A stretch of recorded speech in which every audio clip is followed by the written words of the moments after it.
ya. Jadi kemarin yang sudah presentasi Mas Hendra, Mas Rudi, dan Mas Salis. Nah, jadi hari ini kita akan melanjutkan presentasi tentang materi kualitas perairan. Silahkan teman-teman disimak dengan baik dan nanti jika ada pertanyaan boleh disampaikan juga. Nanti setiap kali ada pertanyaan, tanggapan, nanti akan saya catat sebagai nilai keaktifan. Ya, seperti itu. Terima kasih atas kehadirannya. Monggo silahkan Mbak Dila mempresentasikan materinya. Udah muncul Bu? Nggih, sampun Mbak.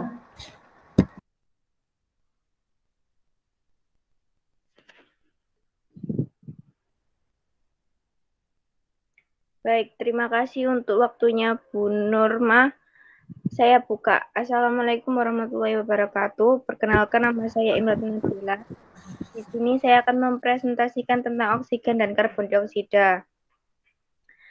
Oksigen itu apa sih? Oksigen atau zat asam dahulu kadangkala disebut dengan sebagai zat pembakar.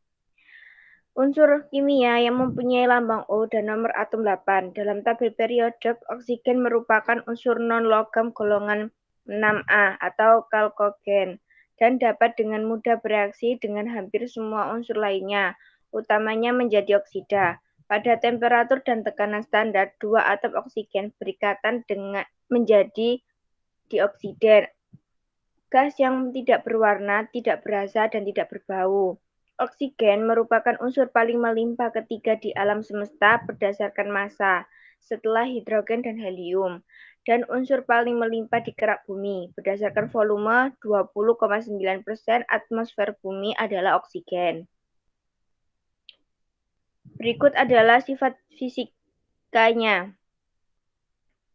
Dengan fase gas, titik lebur hingga 54,36 Kelvin, titik didihnya 90,20 Kelvin, kepadatannya 1429 gram per liter,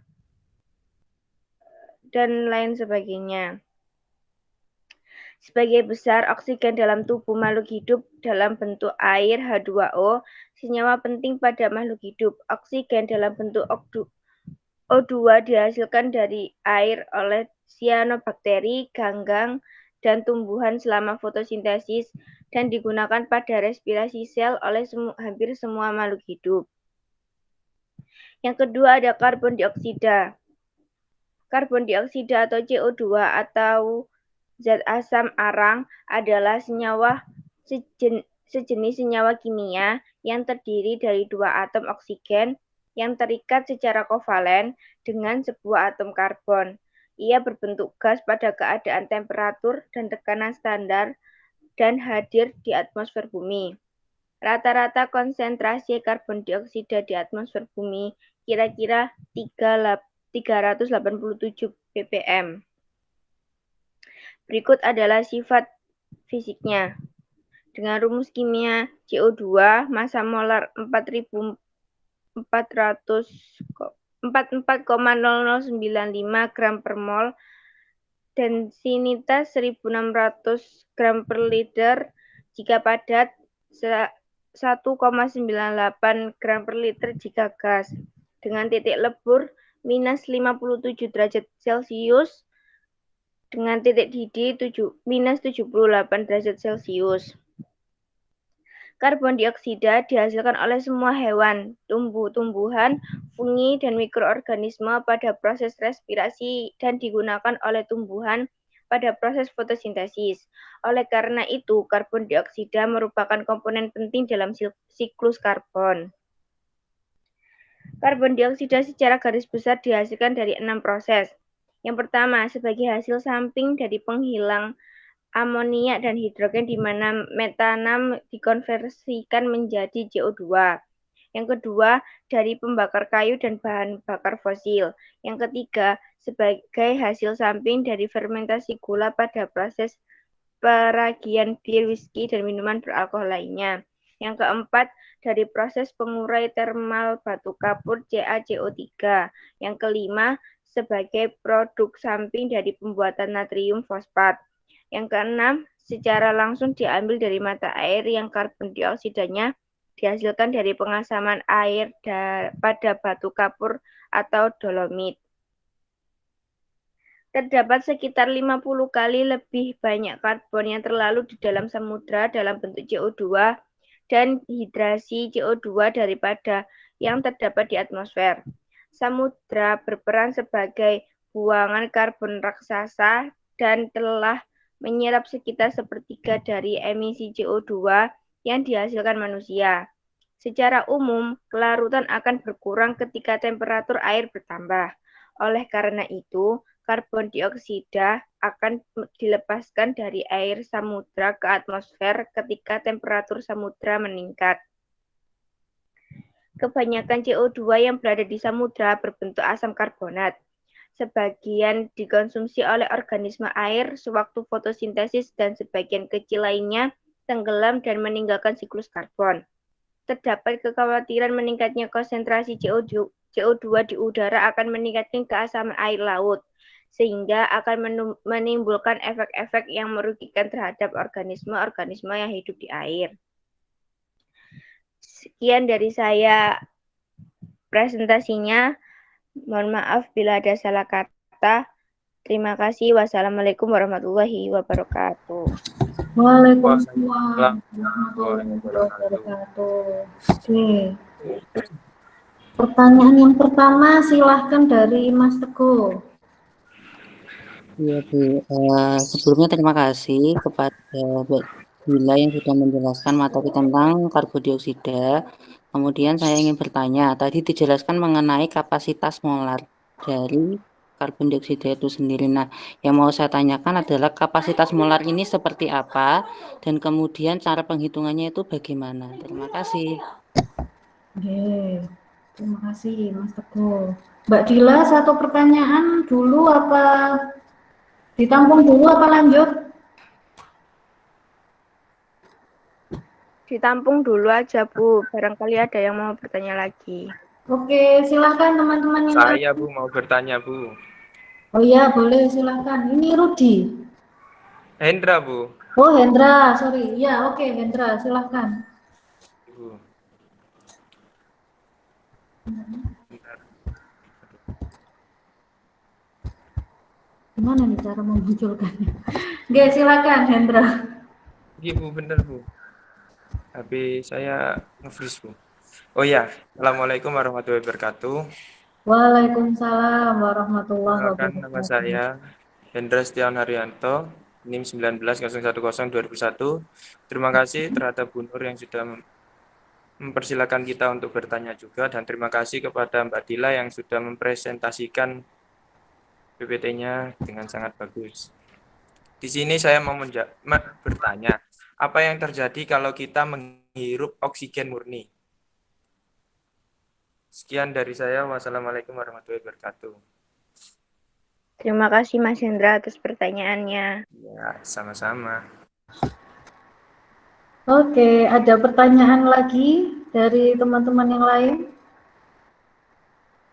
Oke, Mbak Dila, dijawab dua pertanyaan tersebut ya.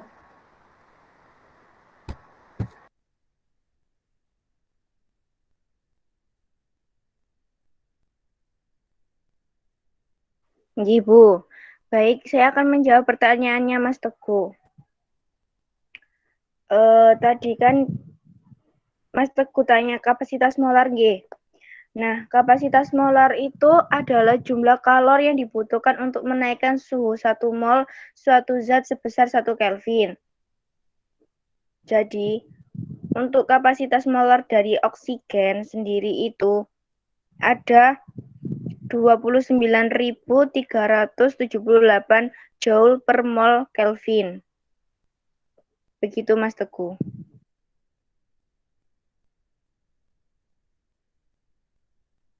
Pembahasan kapasitas molar itu yang di sebelah mana, Mbak? Bisa ditunjukkan slide-nya? Bisa Bu, bisa. Bentar Bu. Oke.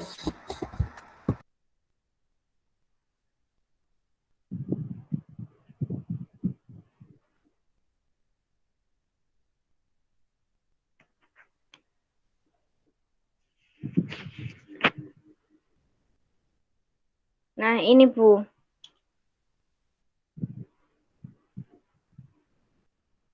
Ya. Oke, ya. Berarti ini memang karakteristiknya ini ya. Karakteristiknya kapasitas molarnya oksigen nih. Nggih. Oke, berarti kan molaritas ya. Berarti oksigen itu meskipun gas itu punya ini ya, punya massa jenis juga ya. Gitu. Jadi kita tidak mungkin kalau sedikit saja membahas tentang fisika berarti tidak hanya cairan maupun zat padat ya, tetapi gas juga ternyata memiliki kapasitas molar. Nggih. Ya. Itu bisa dihitung-hitung nanti ketika nanti senyawa oksigen ini berikatan dengan yang lain atau oksigen ini nanti berubah menjadi oksigen terlarut, nah itu nanti baru bisa kita hitung untuk kapasitas molarnya ya. Oke. Pertanyaan dari Mas Hendra, bagaimana Mbak Dila? Saya akan menjawab pertanyaannya Mas Hendra. Bagaimana jika manusia menghirup oksigen murni ya? Nah, kalau kita menghirup oksigen murni, tentu kita tidak benar-benar meledak, tapi tubuh kita akan rusak karena menghirup oksigen murni akan memicu serangkaian reaksi kimia. Saat itulah sebagian dari oksigen itu akan menjadi berbahaya dan tidak stabil, yang disebut radikal. Seperti itu, Mas Hendra.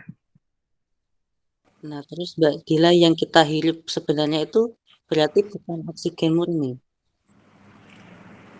Maksudnya tidak secara langsung banyak gitu Mas Teguh. Cuma sebagian gitu. Kalau maksudnya kan kalau kita langsung menghirup oksigen murni yang berlebihan langsung gitu kan langsung merusak tubuh.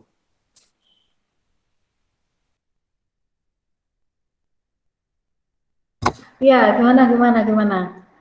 Yang kita hirup itu sebenarnya oksigen murni apa gimana ini? Oksigen, Bu, yang ya saya tanya. nitrogen juga Bu. Ada juga oksigen murninya juga Bu. Tapi kan tidak secara langsung gitu loh Bu. Tidak langsung banyak menghirup gitu. Oke. Tadi Teguh gimana Teguh?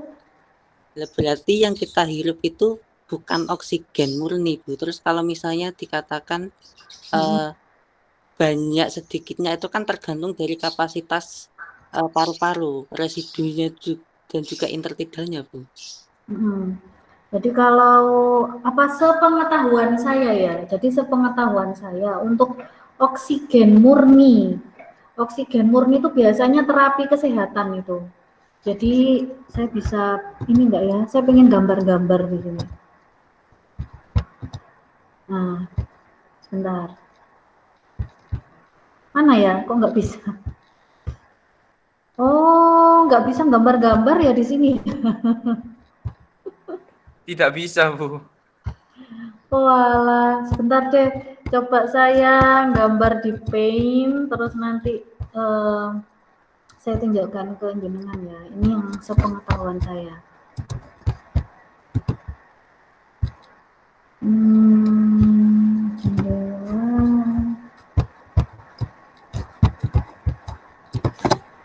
Oke. Jadi kalau oksigen yang biasanya kita hirup kan oksigen murni ya. Oksigen kan ada beberapa bentuk ya, ada bentuk gas, ada bentuk terlarut ya, O2 terlarut. Ini juga ada. Sama, jadi kalau misalnya dibilang murni, ya sama sih sebenarnya sama-sama murni. Mau oksigen gas, mau oksigen terlarut, maupun oksigen yang ini ya, jadi oksigen yang katanya yang benar-benar murni. Nah, jadi sebenarnya bedanya apa sih? Sebenarnya bedanya itu adalah kadar sih. Jadi kadar oksigen yang ini kan 100%. Nah, misalkan ini 100%. Dan cara memasukkannya pun kalau oksigen murni itu kan langsung ya. Jadi ibaratnya hidung itu langsung ditutup benar-benar dengan oksigen murni dan tidak bisa masuk gas yang lain gitu. Nah, jadi kalau misalnya di sini, iya gimana Mas? Kayak yang orang asma kan itu biasanya dikasih oksigen yang seperti itu. Nah, betul. Nah, jadi kalau orang asma kan diberikan langsung oksigen murni. Kenapa? Tadi ya yang dilanjutkan Mas Hendra. Jadi udara di kita itu memang ada oksigennya. gitu ya. Kalau dibilang 100, iya sih benar 100% ya. Jadi misalnya sama-sama 100% nih, cuman balik lagi yang saya pernah menjelaskan, misalkan nih ada satu unsur ya, full ini 100% gitu ya. Meskipun nanti ditambahkan ketika di sini ada oksigen toh, oh berarti 100%. Lah kalau misalnya ada campuran dari gas lain, misalnya di sini nitrogen juga ya, nitrogen gas. Nah, nitrogen gas ini dimasukkan juga ke dalam satu sistem. Anggap aja kita ini kan sama dengan ikan ya. Kalau ikan bedanya di air, kalau kita kan di udara ya. Maksudnya yang kita hirup itu kan udara. Kalau ikan kan yang dihirup air. Anggap aja lah sama. Sama-sama kita sistemnya seperti akuarium. Nah, jadi sebenarnya yang dimasukkan mungkin sama-sama 100%, tapi karena dalam satu sistem itu kapasitasnya 100% maksimal, maka meskipun yang masuk di sini 100%, maka ya dia berkurang. Tergantung nanti proporsinya yang lebih banyak yang mana. Jadi misalkan di sini kapasitas yang banyak 60, di sini 40 misalnya. Ya udah, berarti dalam satu sistem dia yang oksigen meskipun dia 100%, pada akhirnya tetap masuknya ya jadinya 40% gitu. Atau kalau misalnya nih yang kalau orang asma itu kan berarti sebentar ya, ada yang baru bergabung. Oh, Mas Ucup.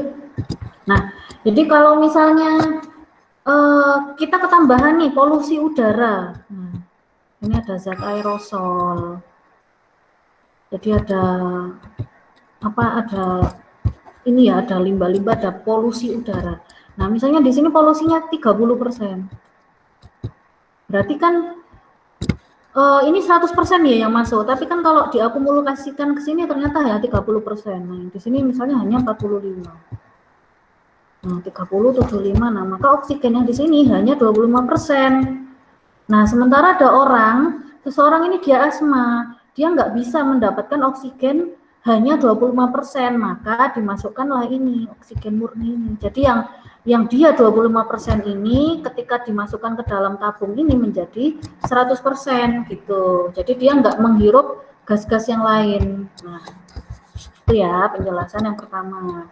Kemudian, paham sampai sini ya teman-teman ya? Paham, Bu. Oke, Bu.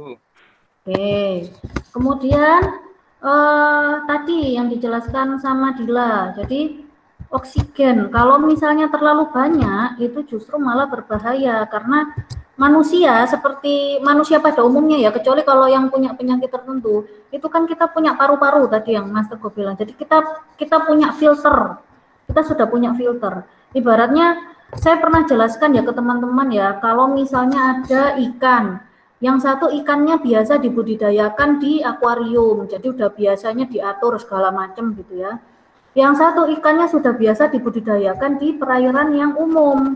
Nah, perairan yang umum yang biasa dia bolak-balik berubah kondisi perairannya, maka ketahanannya pasti akan lebih tahan ikan-ikan yang dibudidayakan di umum gitu loh. Nah, itu juga sama. Jadi manusia ini yang pada umumnya mereka itu udah biasa paru-parunya itu bekerja gitu loh. Jadi udah biasa paru-parunya itu bekerja untuk memfiltrasi apapun yang dimasukkan ke dalam tubuhnya. Jadi udara apapun sudah disaring, sudah bagus ya saringannya dalam tubuh. Artinya sudah terbiasa. Nah, ketika misalnya tubuh kita dipaksakan untuk menghirup oksigen murni terus-menerus gitu ya. Padahal kita nggak sakit nggak apa.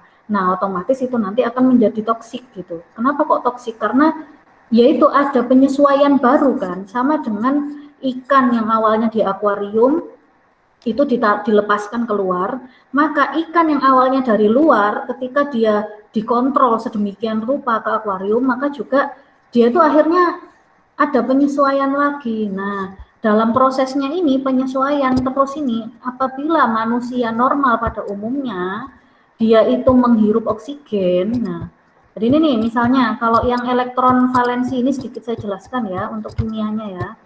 Jadi kalau sepengetahuan saya elektron valensinya oksigen itu ada 6. Nah, tadi yang dijelaskan sama Mbak Dila, dia jadi radikal. Teman-teman tahu nggak maksudnya radikal itu seperti apa? Oksigennya menjadi radikal, ada yang tahu? Kenapa kok ada istilah radikal bebas? Nah, ada yang tahu kenapa? Oke. Jadi kenapa sih harus ada kata-kata radikal bebas? Apa sih sebenarnya yang dimaksud dengan radikal? Nah, radikal ini teman-teman, jadi ada satu unsur nih, satu valensi ini itu dia hilang. Hilangnya kemana? Dia berikatan dengan unsur yang lain gitu. Misalnya di sini ada unsur air murni ya, H2O, di dalam tubuh kan ada H2O. Valensinya nyambung ke sini. Nah, akhirnya apa? H2O-nya kan nggak jadi sempurna bentuknya, karena ketempelan yang ada di sini. Atau yang namanya radikal itu seperti itu ya, jadi dia itu bisa lepas, dia juga bisa narik atom yang lain gitu loh, jadi narik valensi yang lain, ditarik ke sini. Nah, ditarik. Nah, yang harusnya ada 6 jadinya 7. Ininya juga, yang satunya 7, misalnya yang ini hilang. Nah, ini misalnya hilang ini. Gitu. Yang harusnya 6, ya harusnya 6 lah, ini yang satunya 5, yang satunya 7. Akhirnya apa? Nggak bagus gitu loh ke kesehatan. Jadilah yang disebut radikal bebas gitu loh.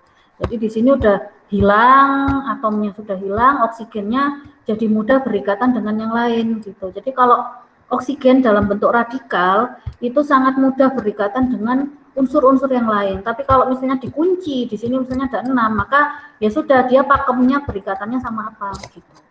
Itu teman-teman. Jadi memang oksigen murni itu baik digunakan untuk manusia, itu baik, terutama bagi mereka-mereka yang memang sedang bermasalah gitu ya, entah paru-parunya sedang bermasalah, entah memang sakit, entah punya asma. Tapi bagi kita-kita manusia yang pada umumnya lebih baik disarankan jika memang ini ya menghirup biasa saja lah ya, karena kita juga harus melatih paru-paru kita ya untuk terbiasa. Ya paling kita kurangi saja polusinya, jadi misalnya pakai masker terus gitu. Oh Gresik ini kayaknya kok kota industri gitu ya. Kemarin sebelum COVID mungkin yang teman-teman yang nyetir itu tidak pakai masker lah, sekarang bisa mulai pakai masker.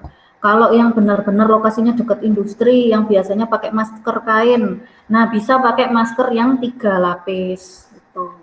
Itu seperti itu sebenarnya untuk menjaga paru-paru kita. Itu karena sebenarnya ya sudah ada saringannya. Oke, bisa dipahami teman-teman? Oke Bu, bisa. Insya Allah. Oke, terima kasih Mbak Dila. Silakan ditutup Mbak. Baik, terima kasih Bu Norma. Saya tutup presentasi saya. Mohon maaf bila ada salah kata. Wassalamualaikum warahmatullahi wabarakatuh. Waalaikumsalam warahmatullahi wabarakatuh. Oke, berdasarkan urutan saja ya dulu ya. Setelah Dila, Teguh. Silakan Mas Teguh. Dengan yang share screen ya. Oh, saya. Oke. Materinya bisa dikirim ulang.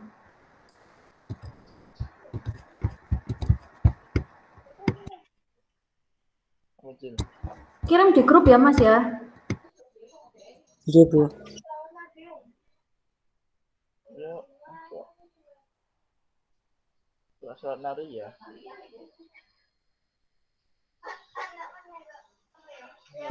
Absen 10 itu siapa ya? Ruhin. Sinten? NIM 10 apa absen ke 10, Bu? 19.010.2010 itu siapa? Oh, Mas Ruhin, Bu. Oh, Ruhin. Kalau Cevi itu berapa belakangnya? 5, Bu. 5 apa 6? 6.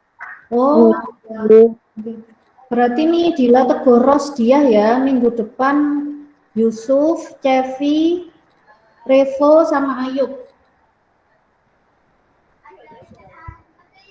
Sudah ya Teguh ya? Siapa Bu?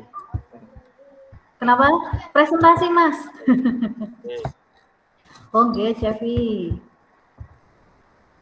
Ucup iki.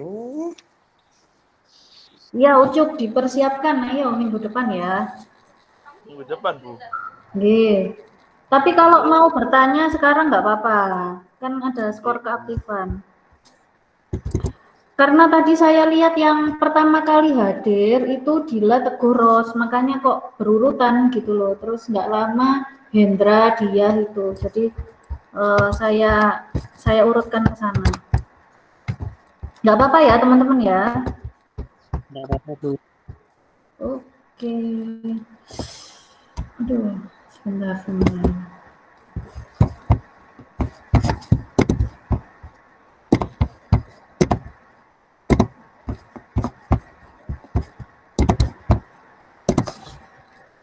Silakan Teguh. Assalamualaikum warahmatullahi wabarakatuh. Budi Santoso dari Universitas Muhammadiyah Gresik, program studi aquaculture semester 4, yang kali ini berkesempatan untuk menjelaskan materi tentang kecerahan air dan juga turbiditas yang diampu oleh Ibu Nurmaulida Safitri, SPMPM SC.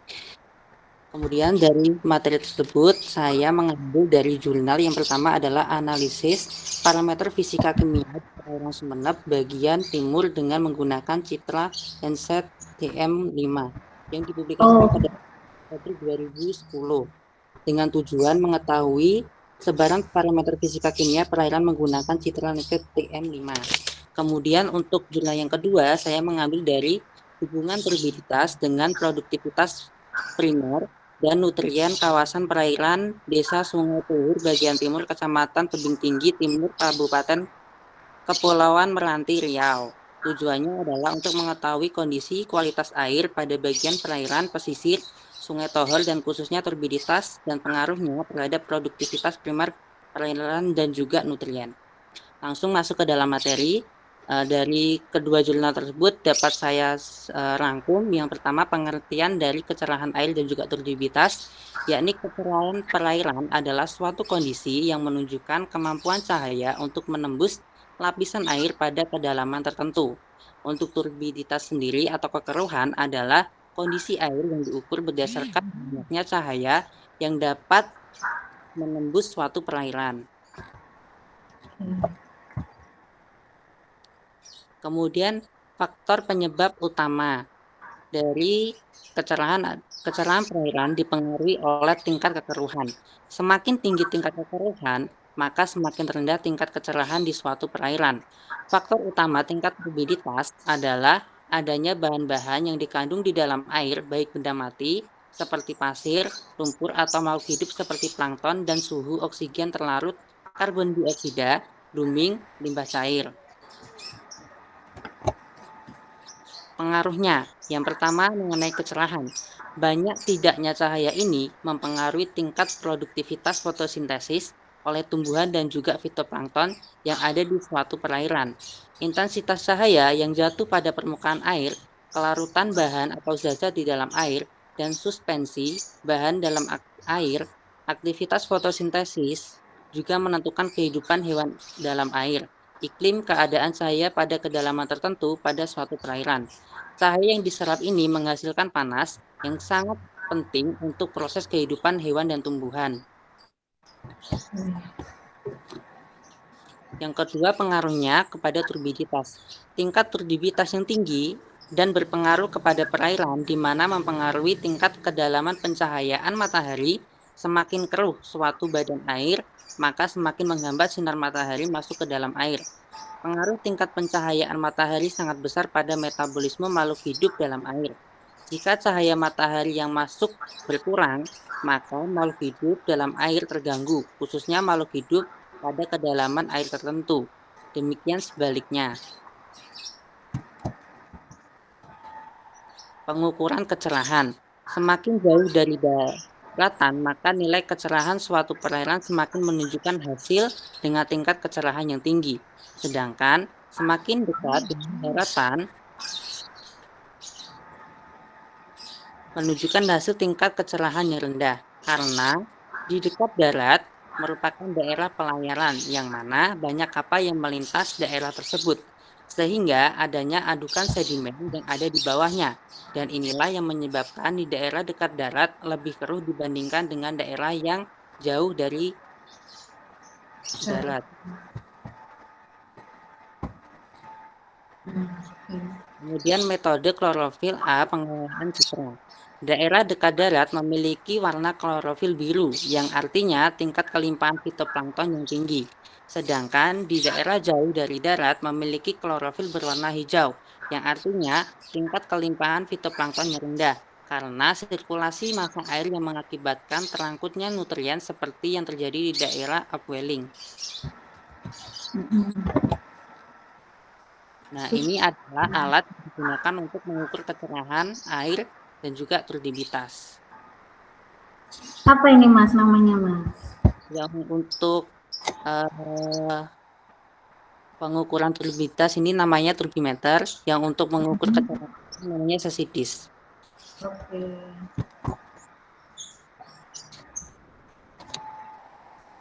Demikian yang dapat saya sampaikan. Mungkin dari teman-teman ada yang ingin ditanyakan. Oke, silahkan teman-teman. Yang pertama yang bertanya Ros. Bentar Bu, mari masih mencari pertanyaan. Oke.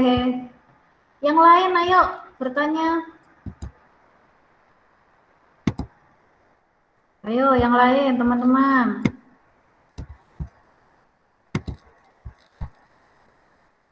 Kalau nggak ada yang bertanya ini saya yang nanya loh. Nggak apa-apa Bu. Ya tayo. Saya tanya ke Saya mau tanya. Gimana dia? Mau tanya tadi ya? Saya mau tanya, iya Bu. Oke siap, silakan. Tadi kan jelaskan ya, kalau tingkat kelimpahan fitoplankton kalau berada di dekat daratan lebih banyak daripada tingkat plankton yang ada di jauh dari daratan. Nah, itu kan biasanya semakin jauh dari daratan kan biasanya terkena paparan sinar matahari kan semakin banyak. Kenapa hal itu bisa terjadi? Bisa diulangi Mbak pertanyaannya? Tadi kan di dalam slide kan dijelaskan bahwa ini Bu tingkat fitoplankton, kelimpahan fitoplankton yang perairan dekat daratan itu lebih banyak daripada perairan yang jauh dari daratan. Nah, hal itu kenapa terjadi? Kan biasanya perairan yang jauh dari daratan itu kan terpapar sinar mataharinya kan tinggi itu.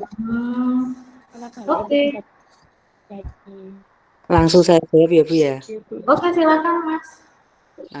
Terima kasih Mbak Dia untuk pertanyaannya.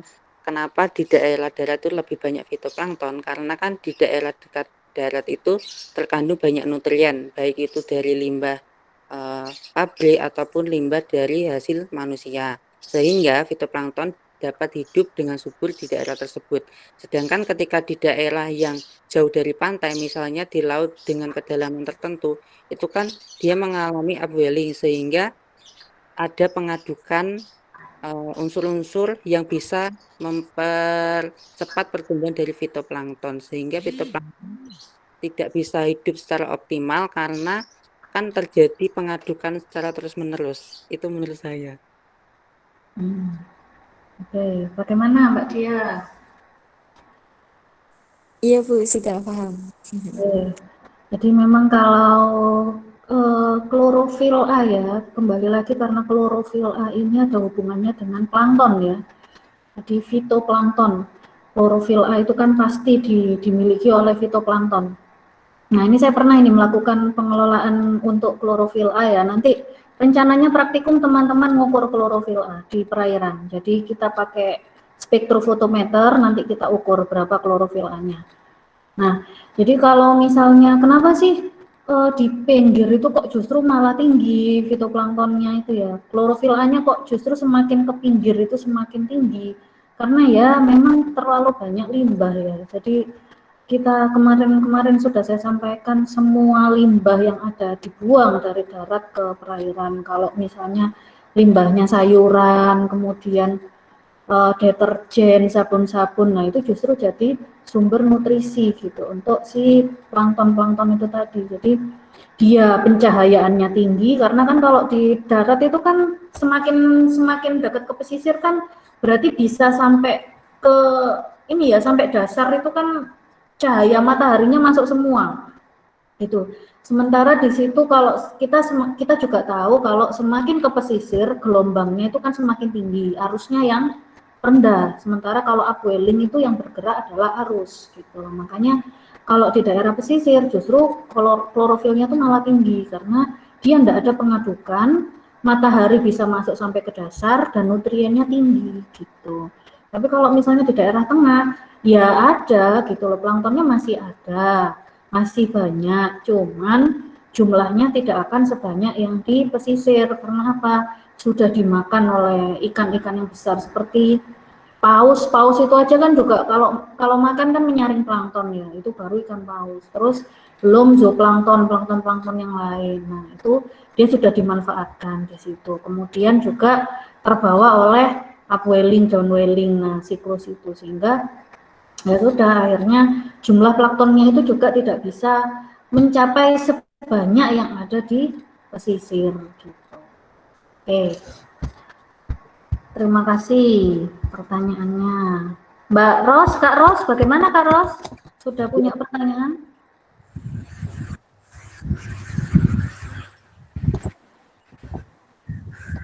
Kak Ros. Bu, saya mau bertanya boleh, Bu? Rudi, oke silakan Rudi.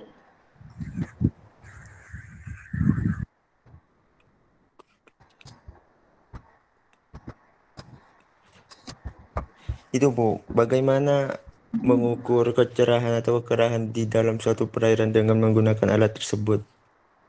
Apalagi turbidimetri itu. Maksudnya belum pernah dengar caranya gimana gitu, Bu. Oke. Silakan Mas Teguh dijawab.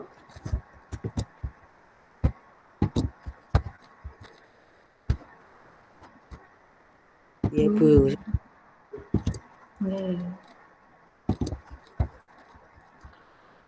Kak Ros mana Kak Ros? Ya Bu, tadi saya mau bertanya. Oh iya. Bu Nur. Halo. Bu, saya Google Meet-nya ikut sama Dila ya Bu ya. Soalnya paketan saya menipis Bu. Oh sekarang sama Dila lah. Iya. Oh nggih. Silakan. Makasih nggih Bu. Bu. Nggih. Assalamualaikum. Bu. Waalaikumsalam. Nggih, Rudi. Bu, untuk absen kemarin tanggal 15 kemarin saya lupa absen Bu di Sepada, Bu. Oh, oke. Ya, nanti saya absenkan ya. Insya Allah kan hadir semua nih tiap minggu. Iya, Bu. Makasih, Bu. Silakan. Pertanyaan dari Mas Rudi. Untuk pengukuran kecerahan air kan kita kemarin sudah mengukur dengan sesi DIS ya, ketika praktikum oceanografi. Itu caranya adalah yang pertama, masukkan sesi DIS itu sampai tidak terlihat oleh mata kita. Nah, untuk yang kedua itu sudah dimasukkan ke dalam air. Nah, itu kita ukur berapa sampai tidak terlihat oleh mata telanjang kita. Kemudian dimasukkan lagi itu sampai awal mula terlihat dari mata telanjang. Kemudian diukur panjangnya itu berapa. Kemudian ditambahkan antara panjang yang pertama tadi dengan panjang yang kedua dengan rumus D1 plus D2 per 2. Diambil rata-ratanya. Dan itu nanti setelah ditambah dan dibagi 2 itu hasil dari kecerahan air. Kemudian untuk penggunaan turbidimeter itu yang pertama tombol standar angka kekeruhan, yaitu tempat sampel untuk letakkan sampel itu berisi air yang akan kita uji, kemudian tekan tombol 0 dan tes. Sudah Bu, begitu Bu. Nanti setelah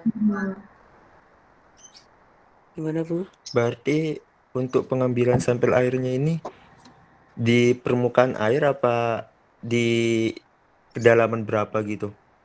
Untuk turbiditas di permukaan sudah bisa karena kan sudah terlihat kekeruhannya. Oke, jadi kalau yang mau lebih ini lagi ya, mau lebih apa namanya? lebih bagus lagi hasilnya, itu kalian misalnya di kapal. Nah, di kapal itu kalian siapkan 1 ember besar, gitu. Ada yang namanya water sampler ya teman-teman ya. Jadi water sampler itu alat untuk melakukan pengambilan air. Dia bentuknya seperti tabung gini, terus ada sekatnya. Lah sekat ini nanti dia terhubung sama ini atasnya, gitu. Terus dikasihkan tali. Jadi sama seperti sesi dis. Nah ini misalkan ginilah ya. Nah salah ya. Oh harusnya kapalnya di sini. Oke, jadi diturunkan, terus katupnya dibuka, air itu masuk. Nah itu diambilnya mana? Di dasar. Diambil lagi di mana? Di tengah. Tiga kali pengambilan ya. Jadi di dasar, di tengah, sama yang di permukaan. Nah di permukaan ini boleh mau pakai gayung, mau pakai botol, mau pakai apa yang kira-kira keruh diambil nggak apa-apa. Gitu. Nah masing-masing dari air ini dimasukkan ke dalam ember. Gitu. Nah setelah dimasukkan ke ember, diadukkan, baru diambil sampel air dari sini. Gitu. Jadi baru diambil, diukur ke sini, maka ini nanti akan mewakili keseluruhan perairan. Gitu. Jadi kalau misalnya ditanya, ini turbiditas diambilnya dari mana ini? Kalau misalnya kita sudah melakukan penelitian gitu ya, diambil di seluruh kedalaman perairan. Jadi artinya apa? Datanya sangat valid. Gitu. Jadi ini namanya metode komposit, sampling komposit ya. Itu nama metodenya komposit. Artinya apa? Komposit itu mengambil di beberapa lokasi, kemudian dicampur menjadi satu untuk mewakili satu area gitu. Itu bisa teman-teman. Jadi nggak harus kita ngambil di permukaan saja. Kita mau ngambil di dasar juga bisa. Itu pakai alat namanya water sampler. Gitu. Caranya bagaimana ya? Sama sih. Sama seperti kita mengukur pH, mengukur DO. Jadi tinggal setelah kita sudah punya sampel, maka kalau turbiditas itu dia sama seperti apa itu namanya ya? Refraktometer itu loh teman-teman. Ya, jadi kan kalau refraktometer itu kan berdasarkan dilihatnya kan ke cahaya matahari ya, salinitas lah itu juga sama. Jadi nanti di sini tuh seperti ada sensor cahayanya itu untuk menentukan kira-kira tingkat kekeruhannya berapa. Nah itu baru nanti dimasukkan ke dalam sini. Keluar hasilnya. Oh turbiditasnya sekian, kekeruhannya sekian, gitu. Oke. Bu, untuk pengambilan sampel di dasar kan bisa saja itu kan kalau di daerah yang berlumpur itu kan lumpurnya bisa ikut juga, Bu. Iya memang. Makanya kalau pakai water sampler itu Mas, ya enggak sampai ke dasar sih. Cuman kan jadi gini, ini tabungnya itu enggak benar-benar di bawah posisinya, tapi agak ke tengah gitu. Jadi bisa ngambil sampel yang agak ke tengah gitu. Karena kan kalau misalnya itu kan lumpur ya, substratnya iya kalau substratnya lumpur. Nah, kalau misalnya yang lain, substratnya bisa pasir atau substratnya berkarang, nah itu kan nanti tingkat kekeruhannya juga beda skornya. Gitu. Baik, makasih, Bu. Oke, jadi memang sih kalau kekeruhan itu rata-rata ambilnya itu ya tengah sama atas ya, jarang yang sampai benar-benar ke bawah. Karena rata-rata water sampler itu juga kapasitasnya nggak sampai 30 meter, pendek semua itu kalau water sampler, kecuali kalau grab sampler yang kata saya untuk ngambil sedimen itu loh. Kalau itu talinya pasti panjang, gitu. Karena memang benar-benar fokusnya untuk sedimen. Kalau water sampler itu biasanya nggak sampai ke bawah. Coba ya saya browsing ke water sampler biar ada gambaran.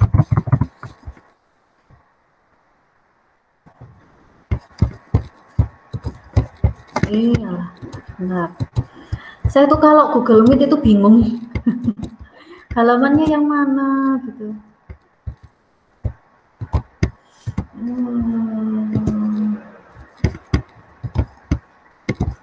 Nah, ini loh teman-teman water sampler. Nah, jadi ada yang dia bentuknya horizontal, ada yang bentuknya vertikal. Mana yang vertikal? Nah, ini yang vertikal ini. Nah, ini biasanya nggak terlalu bawah. Pengambilannya paling di sinilah, paling bawahnya. Jadi nggak sampai yang benar-benar bawah. Yang umum kalau yang saya pernah coba itu yang water sampler seperti ini. Saya nggak pernah nyoba yang water sampler horizontal. Jadi ada katup untuk buka tutupnya nanti. Nah ini ya, jadi dimasukkan, nah terus diambil, diangkat, terus seperti itu. Ini yang Berarti bisa. Okay. lihat itu juga buat Ibu. Lihat arus juga di dalam laut tersebut, Bu, untuk pengambilan ini, Bu. Kalau arus, oh maksudnya apakah arus juga mempengaruhi gitu ya? Iya, Bu.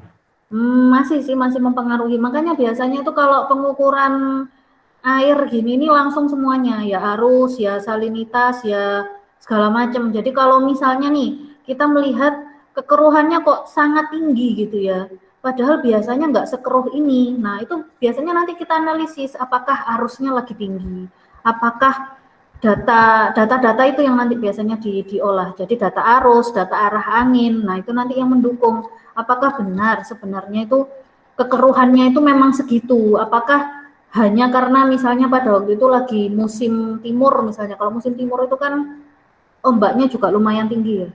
Nah, apakah waktu itu lagi musim timur sehingga kalau musim timur oh arusnya tinggi misalnya seperti itu. Atau kalau misalnya di daerah ini ya nggak usah pesisir lah, daerah muara atau daerah sungai gitulah ya.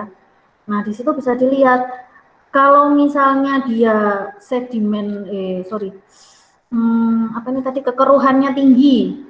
Nah, kekeruhannya tinggi ini kenapa? Apakah baru ada perahu yang lewat, pas jenengan ngukur itu pas ada perahu yang lewat, jadi ketambahan kotoran yang dari arah air yang sebelahnya, atau misalnya di situ kekeruhannya tinggi, apa baru ada pembuangan limbah, misalnya di situ lagi deket pabrik, terus hujan, biasanya kan kalau pabrik itu buang limbah itu kan pas hujan. Nah, di situ kok aneh ya, masa deket muara kok limbahnya ada yang zat beracun kok tinggi misalnya kan seperti itulah, itu kan perlu dipertanyakan apakah pada waktu itu mungkin ada yang sedang membuang limbah terus pas kita ambil sampelnya itu gitu. Makanya memang kalau kita mengukur kualitas air itu mesti lengkap, jadi semuanya dianalisis sehingga kita dapat gambaran yang akurat gitu ya Mas ya. Iya, Bu, makasih, Bu. Oke, Kak Ros, silakan Kak Ros. Ya, Bu.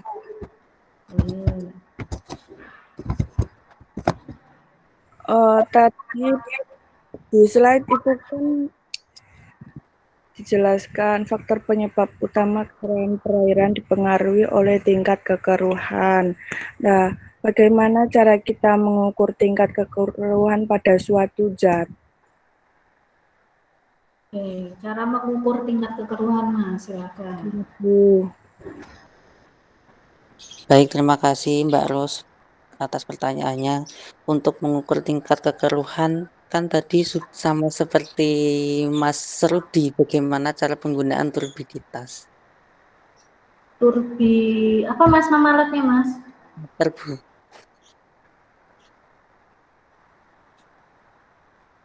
Turbidimeter. Turbidimeter ya.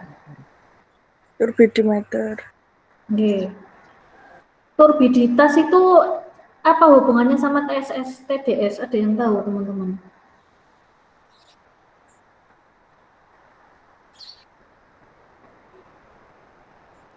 Apa Bu? Turbiditas sama TSS TDS, ada yang tahu bagaimana hubungannya? Total dissolved solid itu. Total dissolved solid, total suspended solid.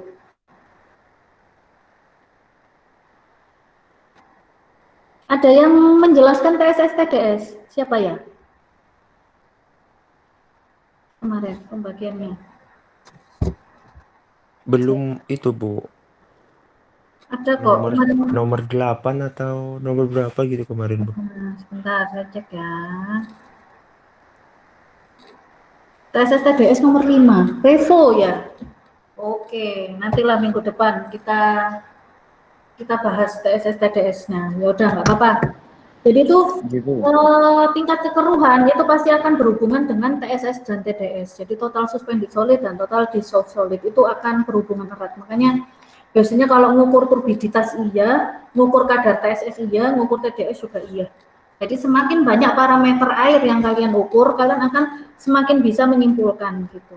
Makanya kalau di sini kalian bukan sekedar mengukur, nanti paling enggak ya setelah tengah semester ini bukan sekedar kalian hanya mengukur, tapi kalian juga harus bisa menyimpulkan gitu. Nah, nanti untuk praktikumnya, kalau yang oksigen seperti itu kan kalian tinggal mengukur saja ya teman-teman ya. Jadi oksigen, pH itu kan sudah pernah.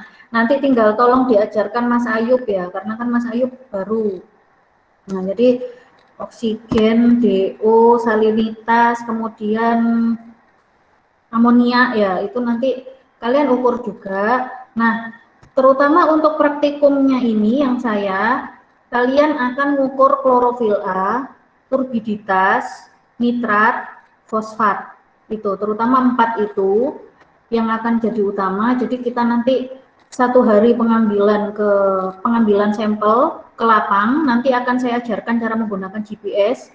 Kita langsung menentukan beberapa titik penelitian gitu ya. Jadi misalkan kalau ada 10 titik, maka kalian harus gercep melakukan 10 titik. Jadi yang DO dan lain-lain tetap harus kalian ukur, tapi tidak akan saya masukkan secara langsung gitu ya. Nah, fokusnya nanti ngambil kualitas air, kemudian kalian ukur planktonnya, dan itu tadi, plankton, turbiditas, fosfat, nitrat, dan klorofil A. Setelah nanti kalian sudah mendapatkan data, saya ajarkan bagaimana cara memasukkan dan mengklasifikasikan apakah kondisi perairannya itu termasuk baik atau tidak. Gitu. Oke ya. Jadi sehari kalian ambil sampel ke lapang, kemudian sehari kita di lab, kita memasukkan reagen-reagen, jadi berbeda seperti yang kemarin. Kalau kemarin kan kita amonia itu kan hanya memasukkan kadarnya sekitar sekian berdasarkan warna. Nah, kalau nanti kita masukkan larutan, kita ukurnya pakai spektrofotometer. Gitu, untuk tahu persis berapa kadar nitrat dan fosfatnya dan berapa kadar klorofilnya. Seperti itu. Kemudian baru nanti kalian mengambil kesimpulan datanya. Seperti itu ya teman-teman ya. Gitu. Ya, Bu. Oke, silakan ditutup Mas Teguh. Terima kasih Kak Ros. Untuk TDS tadi adalah bahan yang terlarut di dalam air, Bu. Apa yang terlarut dalam air? TDS merupakan jumlah semua bahan yang larut di dalam air. Ya, jadi kalau TSS, jadi ada padatan ya. Ada suspended, ada dissolve. Bedanya apa? Suspend kan berarti tidak terlarut. Kemudian dissolve itu kan berarti terlarut. DO, dissolve oksigen, berarti oksigen yang terlarut di dalam air. Nah, itu sama seperti itu. Jadi TSS dan TDS itu akan menyebabkan kekeruhan di perairan gitu. Jadi kalau misalnya nanti ada pertanyaan keruh gitu ya. Jadi dari hasil penelitiannya Teguh keruh misalnya. Nah, pertanyaannya adalah keruhnya ini karena apa? Lalu keruhnya itu apakah dia terlarut atau tidak? Nah, itu seperti itu. Jadi kalau misalnya keruhnya karena sedimen misalnya, berarti kan dia tidak terlarut. Berarti jenisnya adalah TSS. Tapi keruh nih misalnya, ternyata keruhnya ini karena ada tingkat plankton yang tinggi. Nah, plankton itu kan biasanya juga agak larut dalam air ya. Atau misalnya urin, nah urin ikan, sehingga airnya itu jadi agak keruh. Nah, urin ini kan juga larut dalam air. Berarti masuknya ke TDS gitu. Jadi kekeruhan ini nanti akan nyambung ke TSS dan TDS. Gitu. Oke, terima kasih presentasinya dan pertanyaannya dari teman-teman semuanya. Silakan Kak Ros. Iya, Bu. Dipersiapkan dia untuk bertanya ya. Iya, Bu. Oke.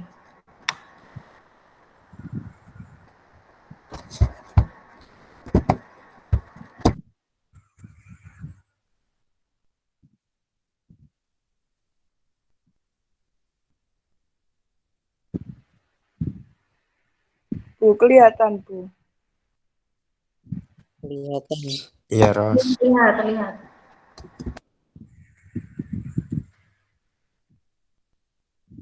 Bismillahirrahmanirrahim. Assalamualaikum warahmatullahi wabarakatuh. Waalaikumsalam warahmatullahi wabarakatuh.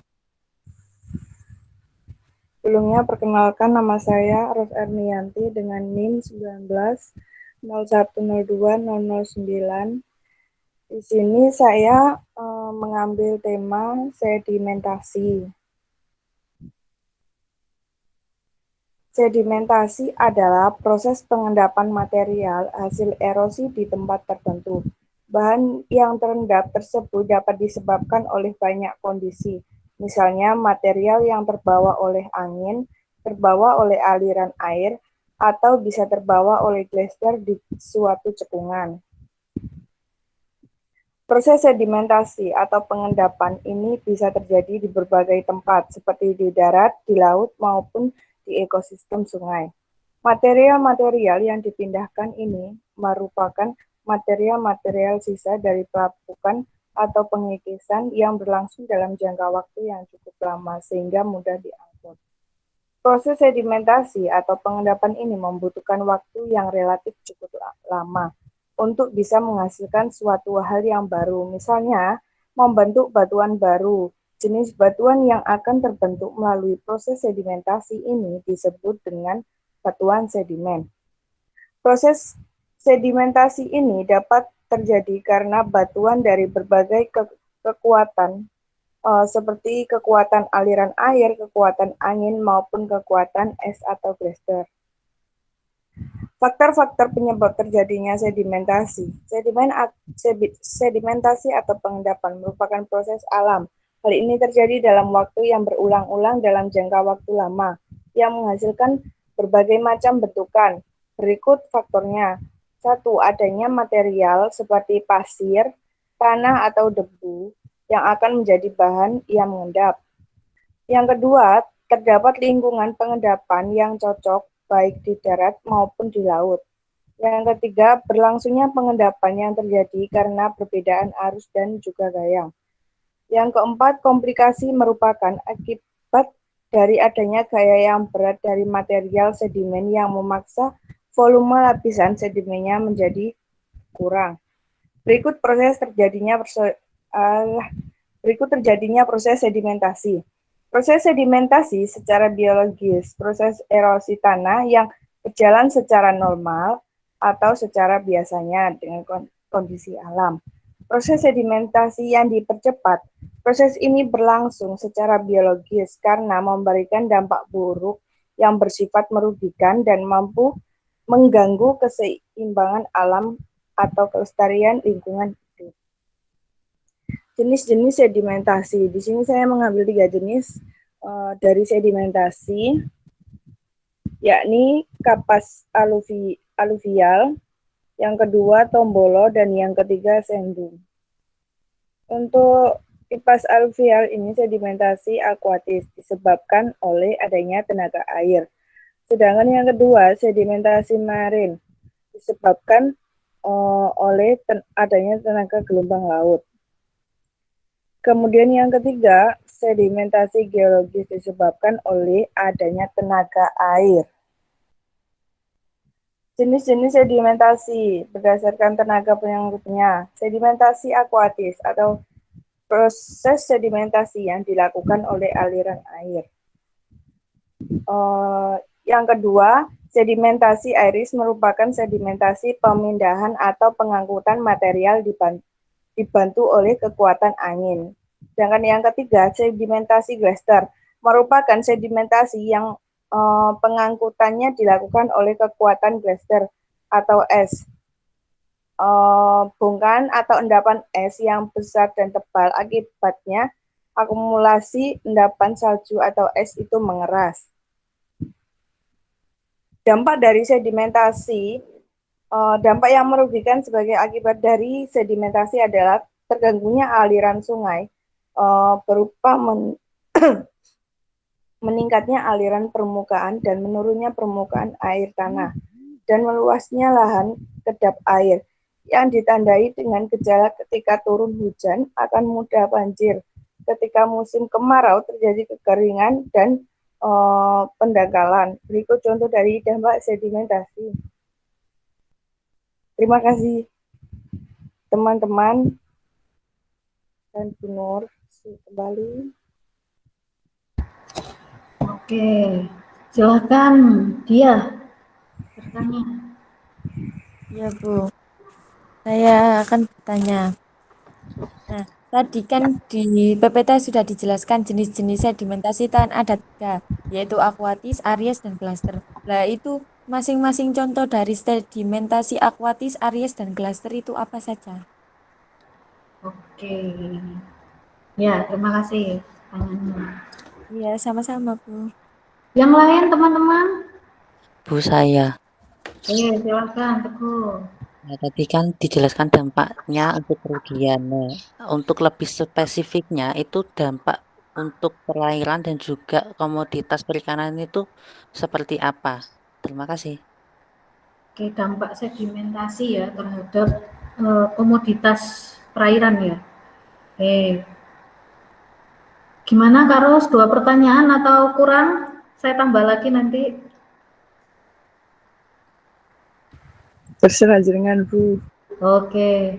Ayo silakan teman-teman, ada pertanyaan lagi?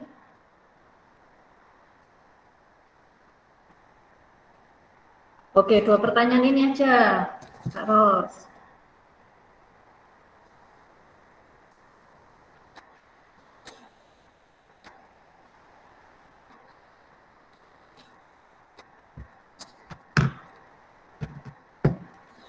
Di kekeruhan, sedimentasi ya. Kemarin kan kita sudah mengukur jenis sedimen ya.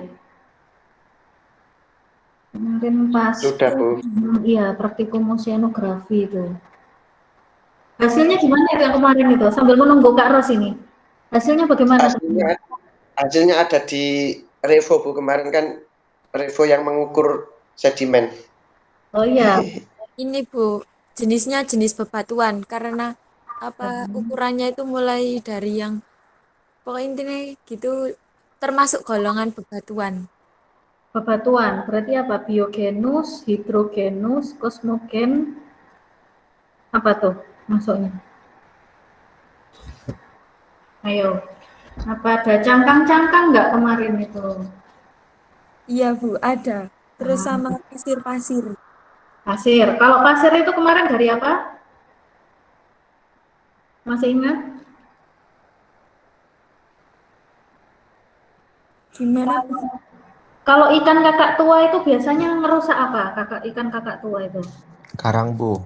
Nah, berarti kan pasirnya dari karang Kakak tua, nasi. dari karang. Dari fesisnya kakak tua. Bukan, Sisa-sisa. bukan Mas. Jadi Sisa-sisa yang dimakan kakak tua itu, Bu. iya, jadi kan kalau ikan kakak tua kan sering merusak terumbu karang ya. Sebenarnya kan yang dimakan itu kan zooxanthella ya, yang asosiasi di situ. Zooxanthella yang asosiasi di terumbu karang itu kan dimakanin sama dia. Nah, karena dia mau berusaha memakan zooxanthella, maka karangnya kan yang dirusak gitu loh.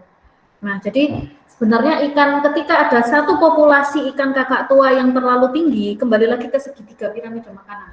Kalau misalnya ada kakak tua populasinya terlalu tinggi, maka di situ kemungkinan besar terumbu karangnya banyak yang hancur dan kemungkinan besar banyak pasir. Gitu. Jadi salah satu penyumbang yang tinggi dari pasir itu adalah terumbu karang itu, jadi terumbu karang yang hancur. Gitu. Nih, bagaimana Kak Ros? Jadi kalau kemarin hasil kita mengukur itu kan jenis sedimennya ada biogenus ada. Kalau kosmogen itu agak susah ya karena kan debu. Kita kemarin nggak bisa nyaring debu pakai saringan apa? Saringan teh ya kemarin ya. Diameternya diameternya kan 0,1 mili. 1 mili ya kalau nggak salah ya diameternya. Jadi debu nggak bisa. Terus kemarin ada lumpur nggak sih? Lumpur itu yang di ini Bu, di sini di Gresik. Oh, yang di Gresik ya. Kalau yang situ karang ya substratnya ya. Yang di mana namanya? Lamongan. Itu bukan Lamongan ya. Iya Lamongan ya. Gresik. Itu masih masuk Gresik. Iya. Oke, iya. Bu, ini pertanyaannya masih udah ditutup apa masih ada, Bu? Kalau mau tanya lagi silakan. Nanti. Ini, Bu, mau bertanya. Ya. Silakan Ruki. tadi kan udah dijelaskan sedimentasi itu kan apa tadi ya? Intinya pengendapan material hasil erosi yang terbawa oleh faktor angin, apa lagi itu? Faktor angin, aliran air, gletser. Itu kan ada beberapa proses dari sedimentasi itu. Apa prosesnya dan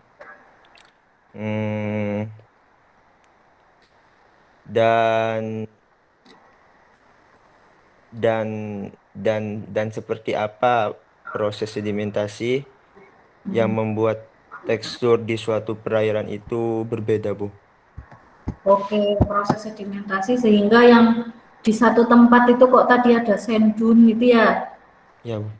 Yang satunya ada tombolong. Oke, terima kasih pertanyaannya. Ya Kak Ros, nanti kalau ada pertanyaan yang bisa dijawab dulu, monggo silahkan. Ya Bu, saya mau jawab contoh dari sedimen pertanyaannya Mbak Dia. Untuk contoh yang dari air itu disebabkan karena adanya bentuk-bentuk sedimentasi yang mudah ditemui itu di pesisir pantai contohnya dan bukit pasir. Sedangkan yang gelis atau angin itu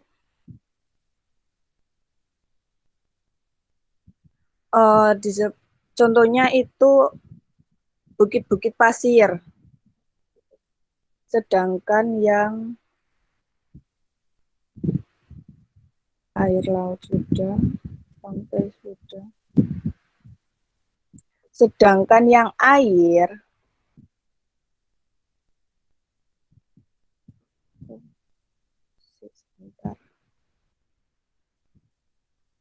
laut, angin. Tombolo, untuk contoh tombolo ini sama seperti yang tadi itu membentuk bukit pasir.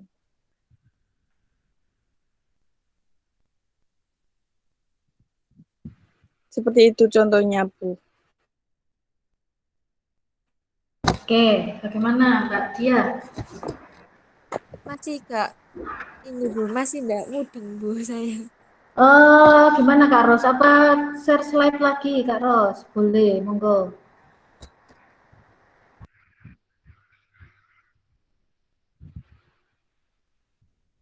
Ya Bu.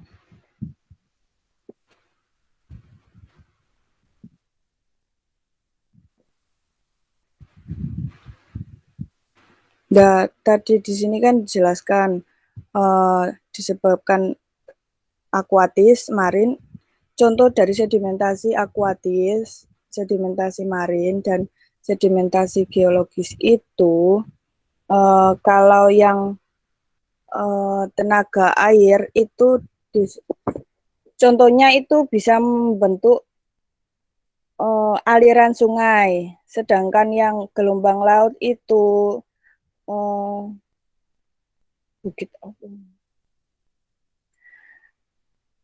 membentuk bukit-bukit pantai di sekitar laut itu, sedangkan yang angin membentuk gumparan pasir seperti gurun, itu contohnya.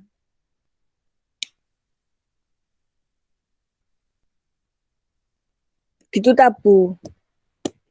Pertanyaannya Mbak Dia tadi kan contoh dari sedimentasi. Oke, bagaimana Mbak Dia? Ya Bu, sudah paham. Jadi sebenarnya iya bisa diperbesar Mbak. Yang slide ini jenis sedimentasi ini Mbak. Coba diperbesar nggih.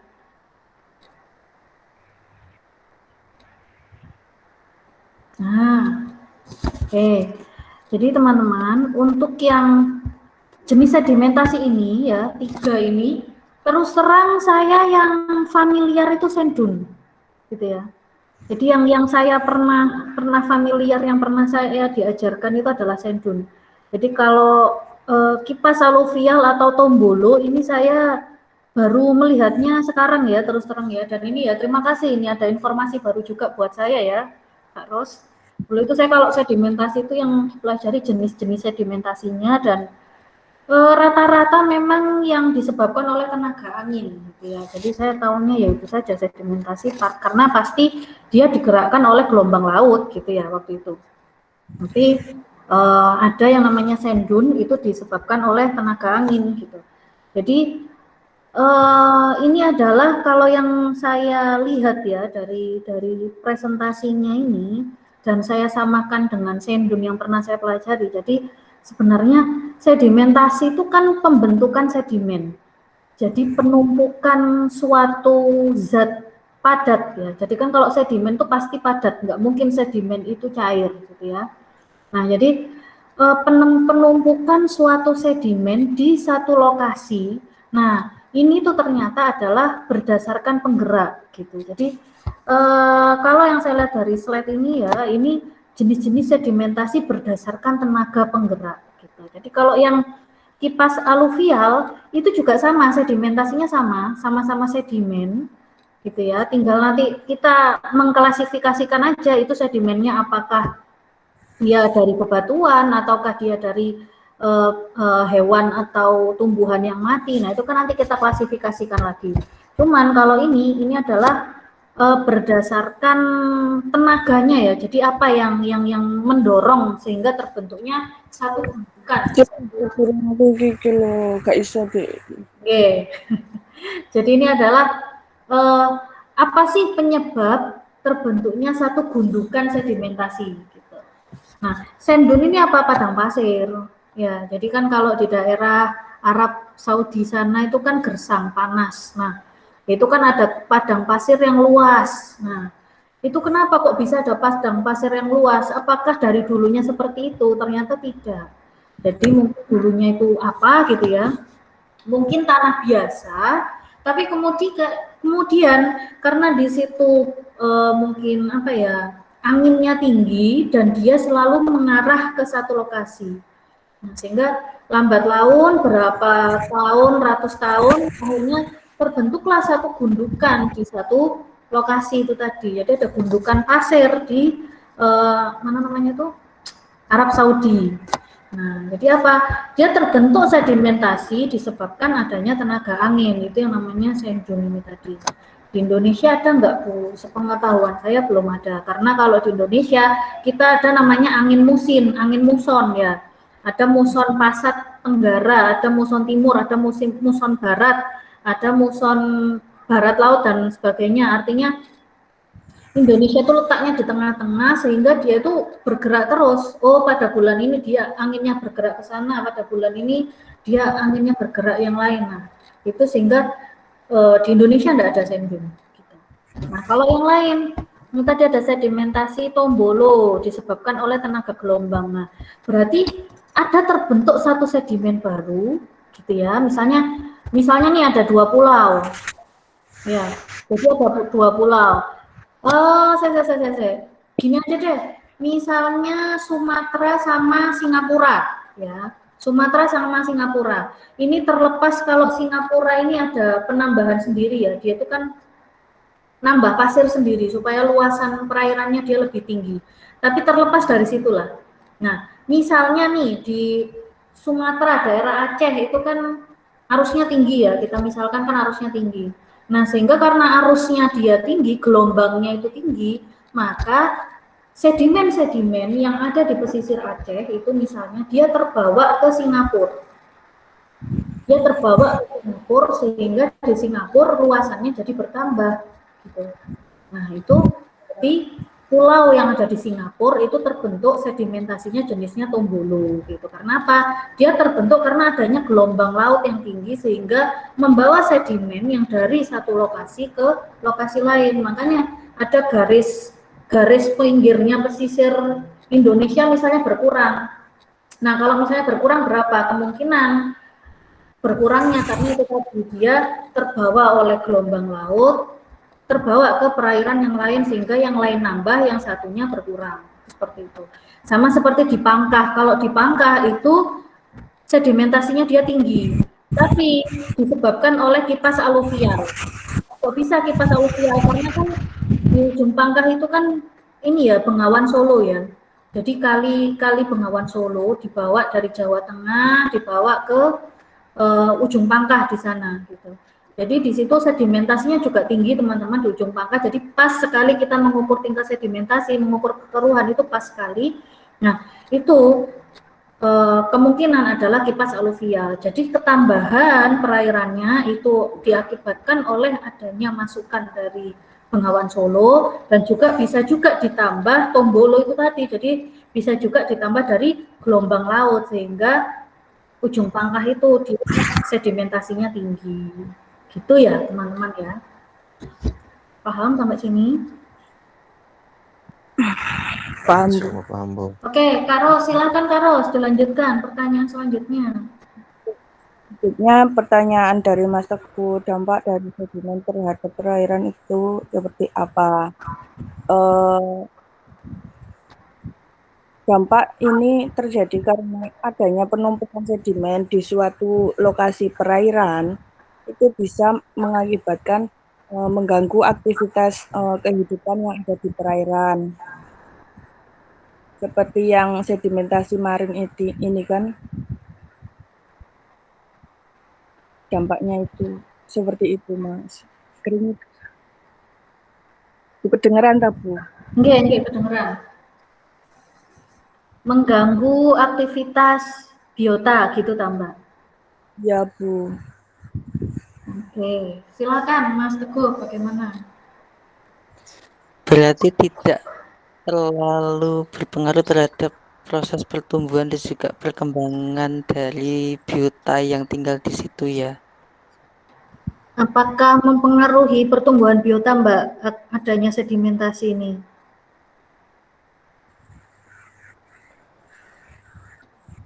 Untuk pertumbuhan sih tidak Bu, tapi mungkin tempat tinggal yang misal yang ini ditempati terus terkena sedimentasi mungkin bisa mempengaruhi tempat tinggalnya juga.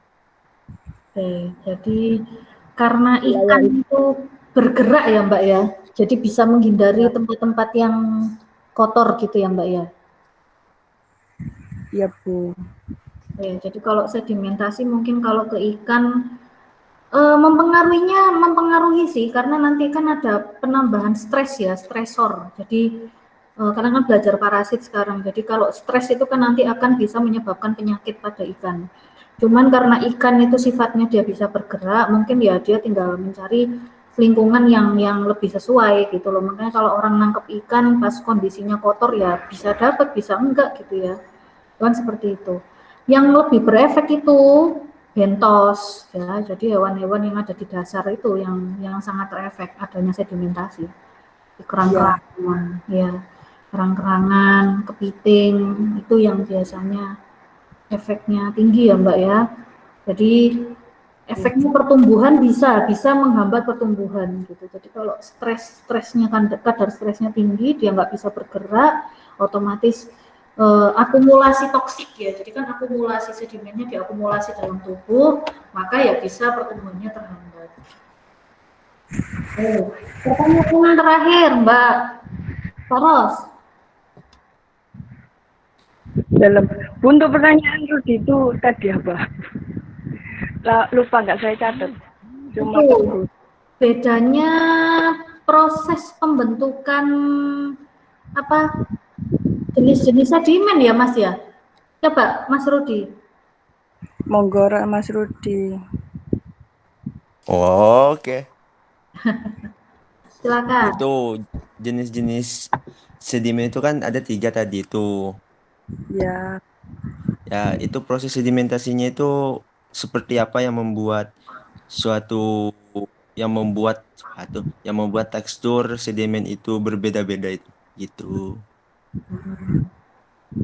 Jadi proses apa yang menyebabkan sedimennya itu kok jadi berbeda-beda gitu loh Mbak. Oke, untuk yang membedakan itu kan karena yang membawanya itu berbeda, ada yang terbawa oleh angin, terbawa oleh aluran sungai, dan terbawa oleh gesper. Jadi yang membedakan itu tergantung yang membawanya yang di Oke, tergantung yang membawanya. Bawa, ya Bu, karena itu kan ada tadi dibawa oleh arus angin sama glaster dan itu ini sesuai kita.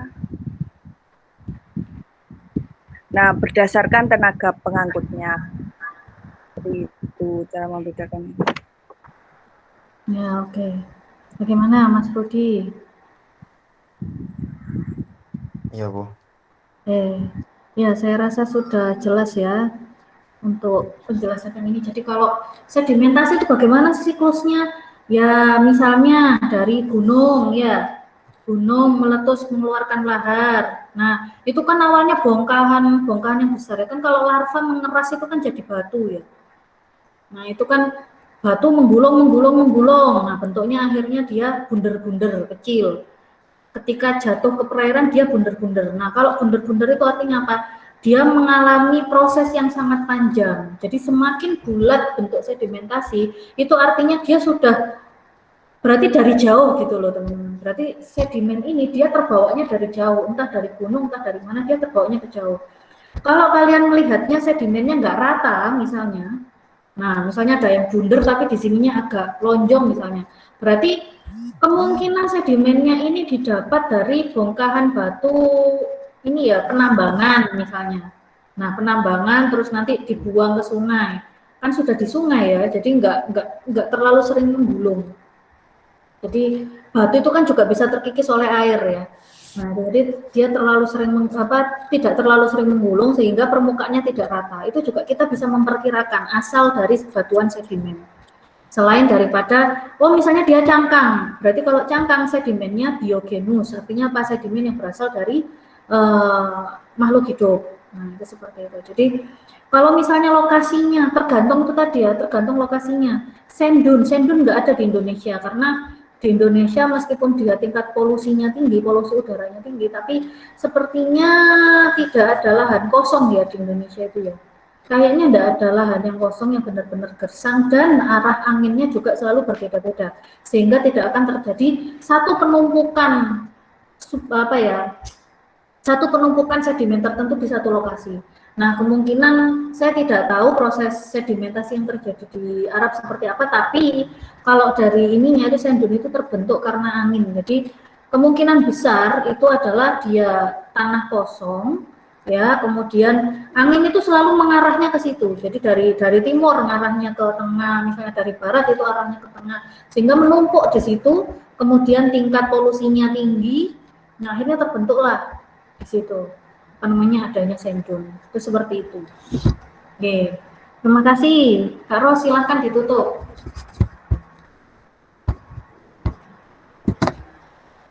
Baik, saya akhiri presentasi pada pagi hari ini. Apabila ada salah kata, saya mohon maaf yang sebesar-besarnya. Wabillahi taufiq wal hidayah, wabillahi inayah. Wassalamualaikum warahmatullahi wabarakatuh. Waalaikumsalam warahmatullahi wabarakatuh. Silahkan dia presentasi. Nanti yang bertanya Cevi. Tinggal Mbak Dia ini, Bu. Ya, tinggal dia saja. Khusus dia nanti pertanyaannya 2 saja ya. Banyak nggak apa-apa, Bu. Iya deh. Iya, Mbak Dia ya. Nggak apa-apa. Sorry, biar adil ya. Jadi silahkan nanyanya banyak, nggak apa-apa wes. Nanti kan saya masih 9.40 ya. Oke, silakan dia.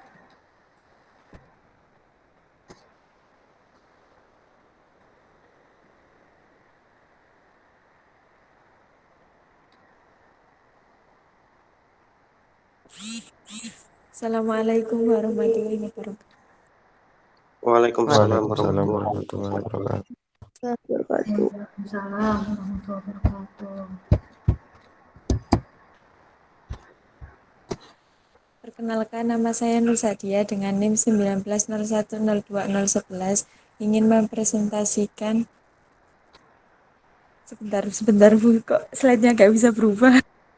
Iya, ini kok belum bisa di F5 ya?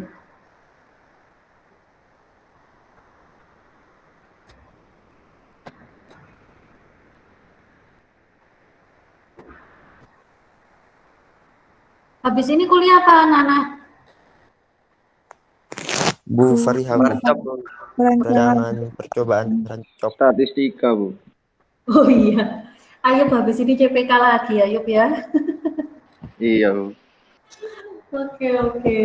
Ya. Silakan, dia. Saya di sini akan mempresentasikan dari salah satu jurnal yang berjudul Analisis Logam Timbal, PB dan Besi dalam air laut di wilayah pesisir Pelabuhan Feri Tapia, Kecamatan Palu Utara. Oke.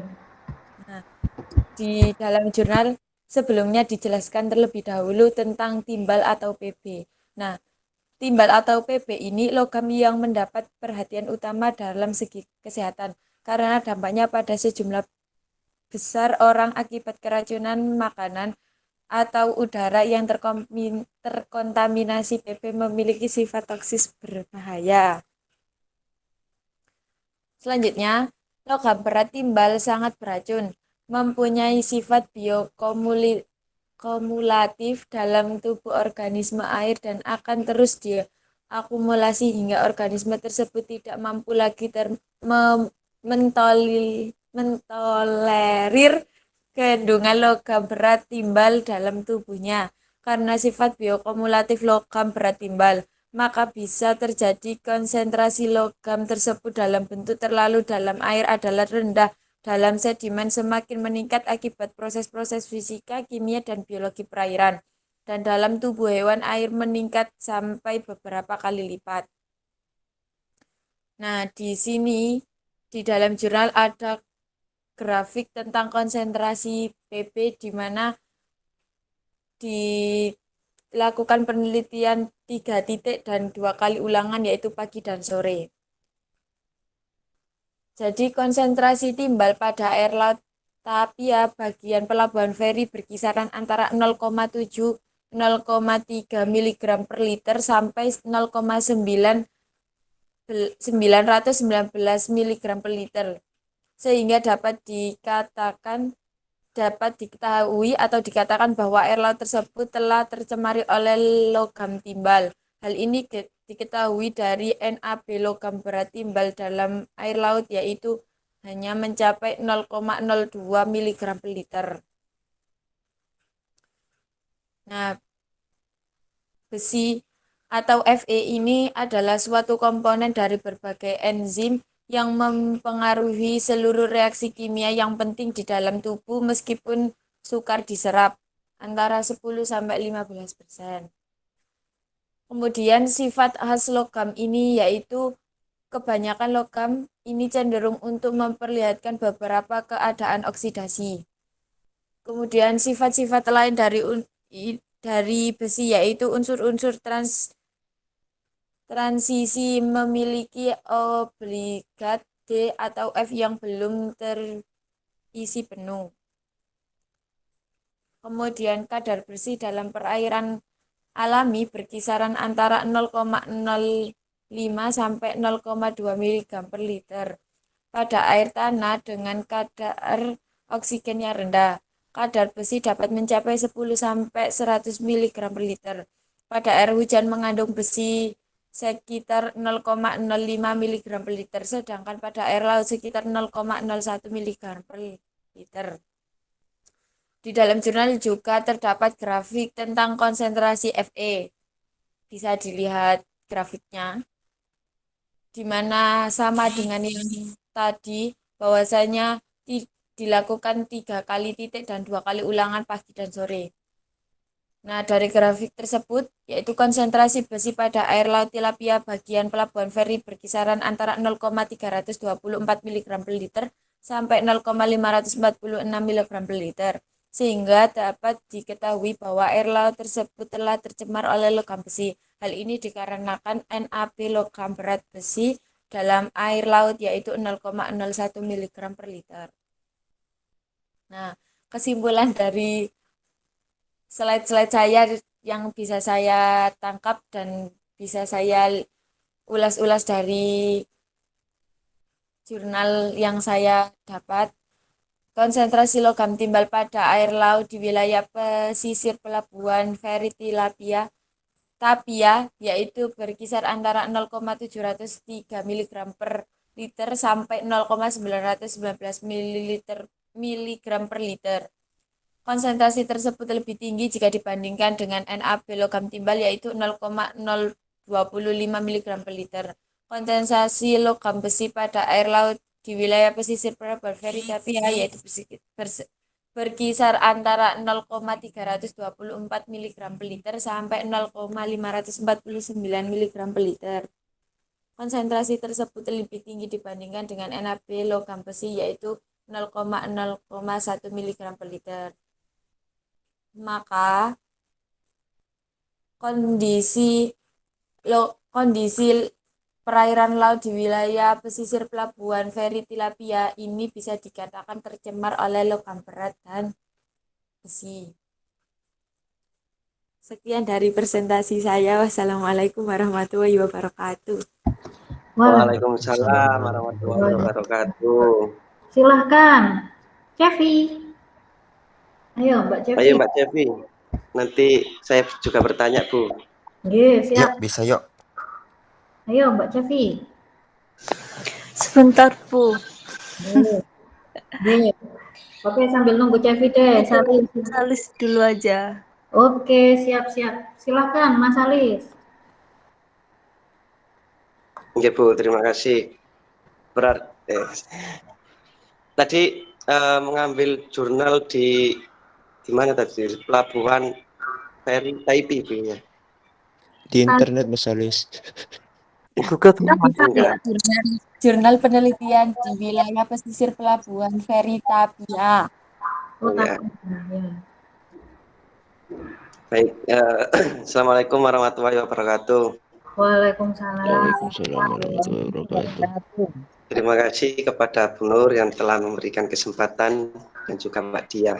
Jadi saya mau bertanya, apakah di dalam jurnal tersebut itu ada usaha untuk mencegah logam berat yang ada di perairan tersebut?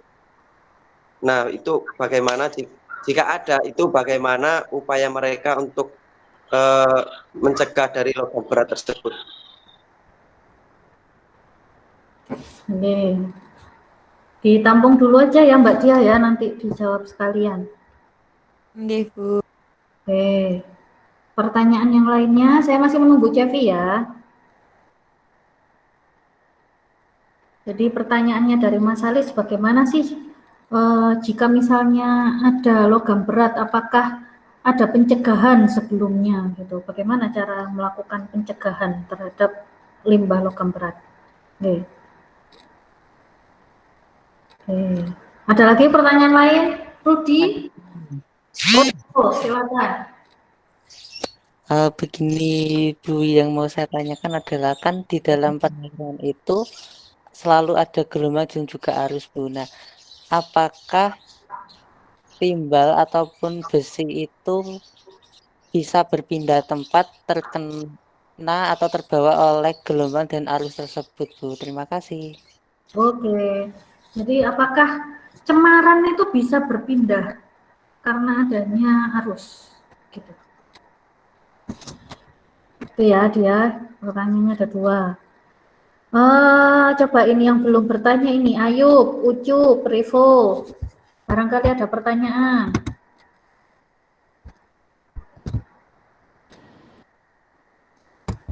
Ya, silakan. Tentang logam berat. Silakan jika ada yang ingin ditanyakan.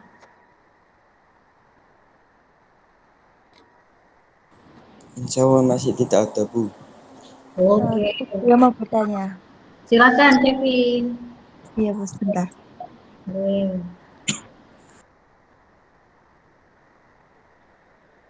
Yusuf, Ayub, barangkali ada yang mau ditanyakan, boleh.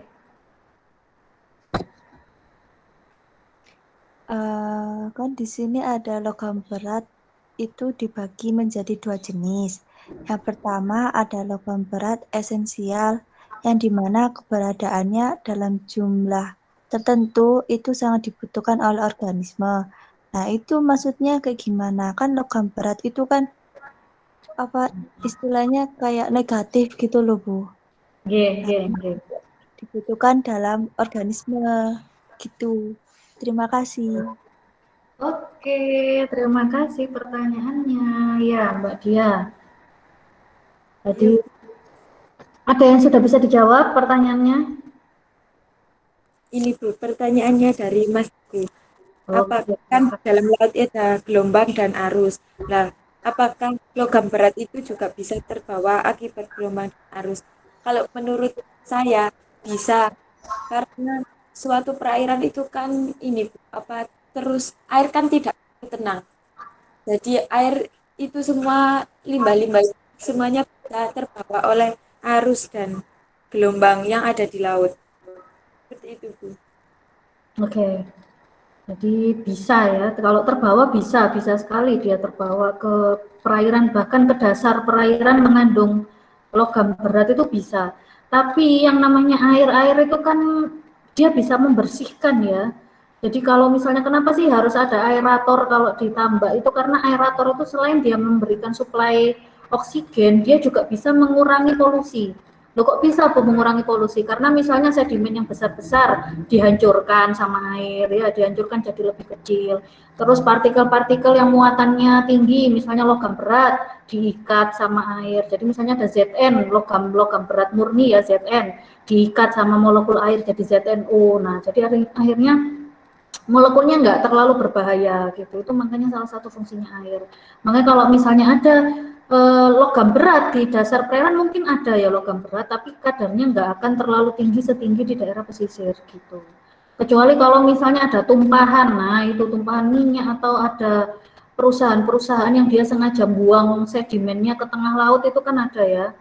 Nah itu biasanya memanfaatkan arus, justru biasanya yang dimanfaatkan adalah arusnya yang sangat tinggi, pengadukannya tinggi sehingga oleh air itu nanti molekulnya dipecah-pecah, sedimennya dipecah, secara kimiawi juga dipecah. Jadi untuk agar tidak terlalu berbahaya. Oke. Pertanyaan selanjutnya, Mbak Dia. Ini Bu, saya mencoba menjawab pertanyaannya Mas Alif. Mas Alis. Oke, silakan. Tadi di dalam jurnal saya yang saya buat PPT itu tidak ada upaya untuk mencegah tercemarnya logam. Tetapi sebelumnya saya juga membaca jurnal tentang mangrove yang bisa mengurangi PB atau zat besi yang ada di lautan.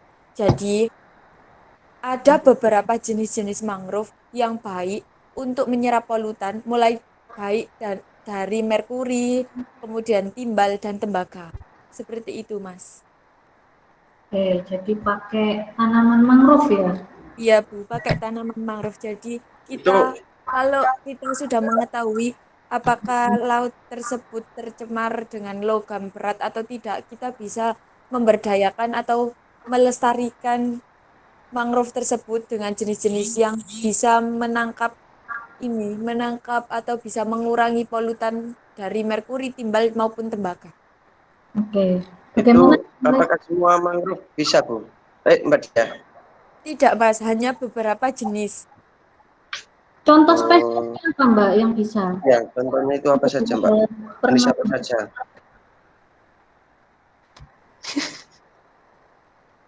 Iya. Ada dibaca mungkin jenisnya. Ini Bu, kalau sebentar Bu, saya bacanya jurnalnya Bu. Iya, saya tunggu Mbak Dia. Kita masih punya 13 menit. Ini Bu, yang mampu dalam penyerapan zat pencemaran itu ada dari jenis Acevina maria. Oh, apicernya. Iya, kemudian ada Rhizopora apiculata. Oke, Rhizopora. Ini yang nanya ini keluar ini sinyalnya. yang bisa digunakan itu bagian akar dan daunnya. Akar dan daun. Oke. Iya, Avicennia dan Rhizopora ya. iya, Bu. Oke. Itu akar sama ini ya. Jadi kalau yang saya tangkap ya Avicennia sama Rhizopora itu kan termasuk tanaman yang paling depan ya. Bakau yang paling depan. Jadi kalau yang namanya bakau paling depan itu kan dia akarnya itu kuat pertama, terus yang kedua akarnya mesti ke atas ya. Kenapa sih akarnya mangrove ke atas ya? Nggak tenggelam karena dia mengurangi penguapan.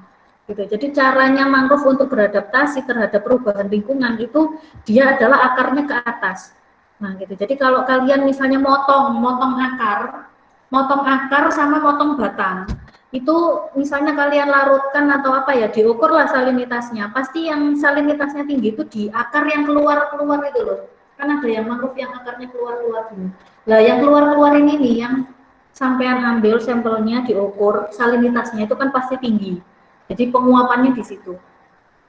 Nah, jadi kalau saya duga kenapa jenisnya Avicennia dan Rhizopora karena dia memiliki sistem metabolisme itu ya. Jadi dia punya sistem metabolisme di mana dia memasukkan zat ke dalam tubuhnya yang kemudian akan dirombak dan dibuang kembali dalam bentuk tidak toksik gitu ya. Jadi mungkin logam beratnya itu dimasukkan dan dibuangnya itu ke itu tadi serat-seratnya itu bisa kalau kalian mau penelitian logam berat misalnya ya misalnya nih kalian nanti skripsinya mau ngambil tentang itu bisa silahkan coba kita nanti ngambil sampelnya yang tadi itu ya akar-akar yang keluar dari mangrove akar-akarnya yang keluar itu coba dipotong kita ukur logam beratnya berapa dan dibandingkan dengan logam berat yang ada di air. Nah itu misalnya seperti itu. Apakah logam berat yang ada di batang itu meskipun dia posisinya dekat dengan air apakah lebih rendah? Kalau memang ternyata lebih rendah, berarti benar. Oh, ternyata dia bisa melakukan penyerapan logam berat dan mungkin dirubah senyawanya itu jadi tidak berbahaya. Gitu. Kenapa kalau mangrove yang lain nggak bisa, Bu? Ya, saya duga yang itu ya. Jadi kalau mangrove yang lain, dia misalnya posisinya minor, ya, mangrove minor. Artinya dia minor itu kan salinitasnya nggak terlalu tinggi banget ya. Jadi sistem mekanismenya kurang berfungsi lah, artinya mekanisme filtrasinya pun juga mungkin kurang maksimal ya kalau di minor. Atau mungkin memang penelitiannya masih menggunakan mangrove mayor ya. Itu bisa Mbak Dia, coba dianalisis di situ. Kenapa kok harus akar sama daunnya? Itu ada nggak Mbak di jurnalnya itu? Sebentar, Bu.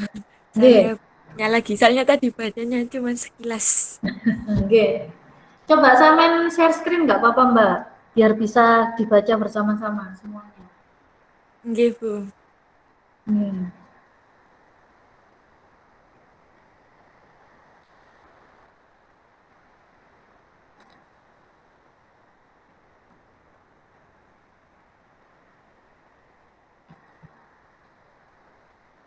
Oke, coba dibuka di bab 4, Mbak. Di pembahasannya, Mbak. Polutan pada mangrove, oke. Oke, coba ke bawah. Oh, alah. Ya. Batang, daun, akar, ppm. Ini Bu, di tabelnya ini Bu. Sebentar. Bagian batang dia tinggi ya. 10, daun 8. Masih belum bisa membaca, Mbak. Coba ke bawah lagi, Mbak.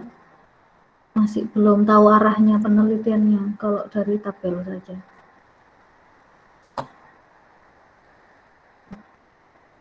Oh ini banyaknya akumulasi Pb pada bagian daun merupakan usaha lokalisasi yang dilakukan oleh tumbuhan. Nah itu paragraf kedua di halaman ini.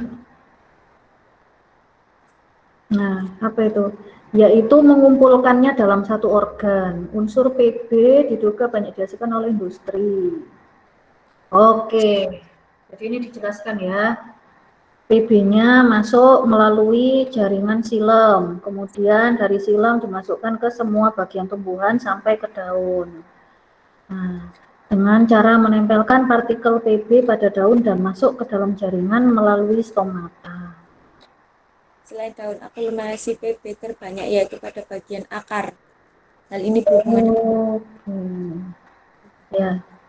yang toksik selain Ya, dilanjutkan Mbak, gimana?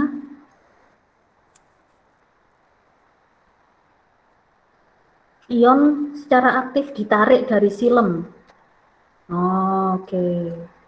Dari silem kembali ke silem parenkim kemudian dilepaskan ke akar. Oh, berarti ini ya, kalau saya melihat dari jurnalnya ini justru kandungan logam beratnya paling banyak di daun sama ini ya, sama akar ya. Iya, Bu. Oke, berarti agak berbeda dengan asumsi saya ya. Jadi kalau asumsi saya kan salinitasnya tinggi, maka akan dikeluarkan melalui ini ya, jadi di akar-akar itu ya.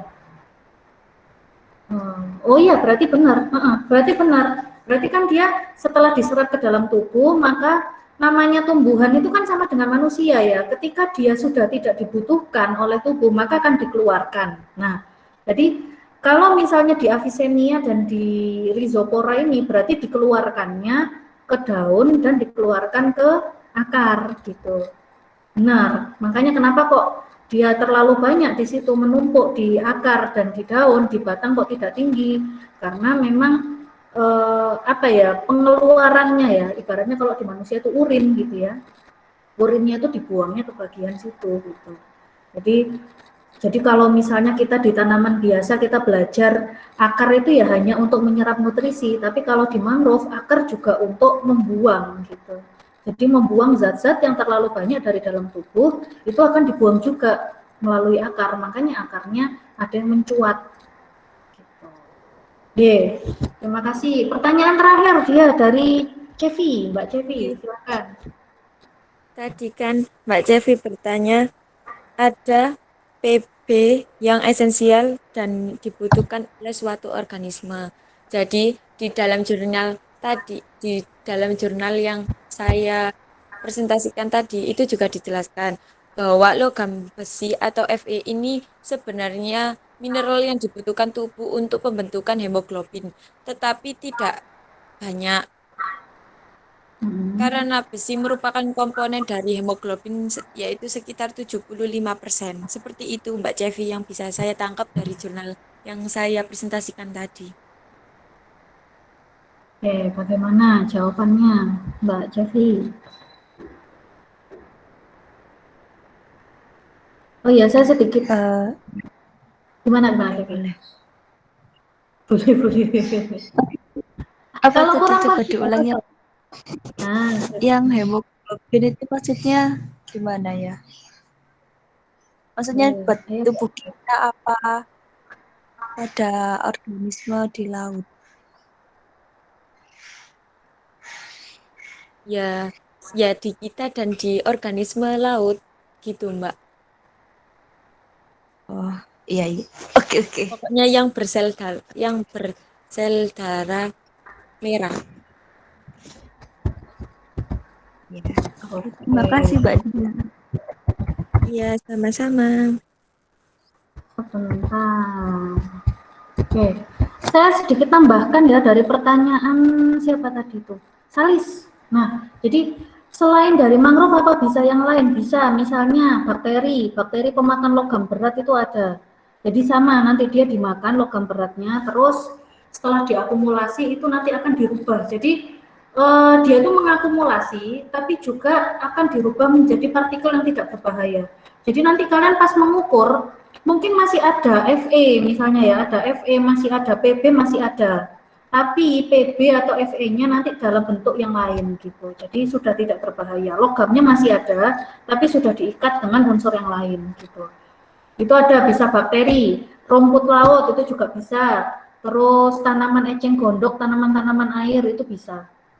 Jadi tanaman-tanaman itu rata-rata bisa melakukan penyerapan logam berat. Cuman kalau efektivitasnya yang mana lah itu bisa coba kalian cari penelitian. Jadi efektivitas mana nih yang lebih tinggi untuk penyerapan logam berat? Gitu. Dibersihkan juga bisa airnya itu pakai apa sih namanya, pengadukan gitu ya, pengadukan dan pemberian beberapa senyawa itu juga bisa. Gitu. Cuman biasanya Kenapa orang-orang nggak ngambil teknik itu, diberikan larutan kimia gitu ya? Karena kalau yang aku masih ngajar. Jadi sampai siang. Jadi kalau misalnya tadi sampai mana ya? Oh ya, kalau misalnya ada teknik pengadukan itu, kenapa kok nggak pakai senyawa kimia? Karena nanti benar bisa bersih logam beratnya. Tapi efeknya kan ada keberlanjutan gitu, karena apa kita pakai zat kimia. Tapi kalau kita pakai biologis, kita pakai bakteri, maka ya sudah dimakan. Gitu. Tapi ada kalau bakteri apa kemungkinannya mutasi gitu. Kalau kita pakai tanaman, kelemahannya apa ya? Tanamannya nggak bisa kita konsumsi. Karena apa kan dia akumulasi logam berat, sama aja kita memindahkan logam berat ke dalam tubuh. Gitu. Terus yang dari Mbak Cevi tadi ya pertanyaannya. Jadi saya sedikit share ya. Nah. Saya masih punya waktu 2 menit ya teman-teman.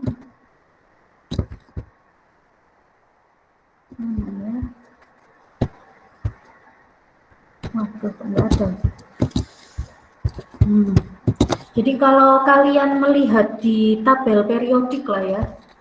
Jadi saya nggak bisa menunjukkan ini tabel periodik mana ya. Nah, nggak muncul.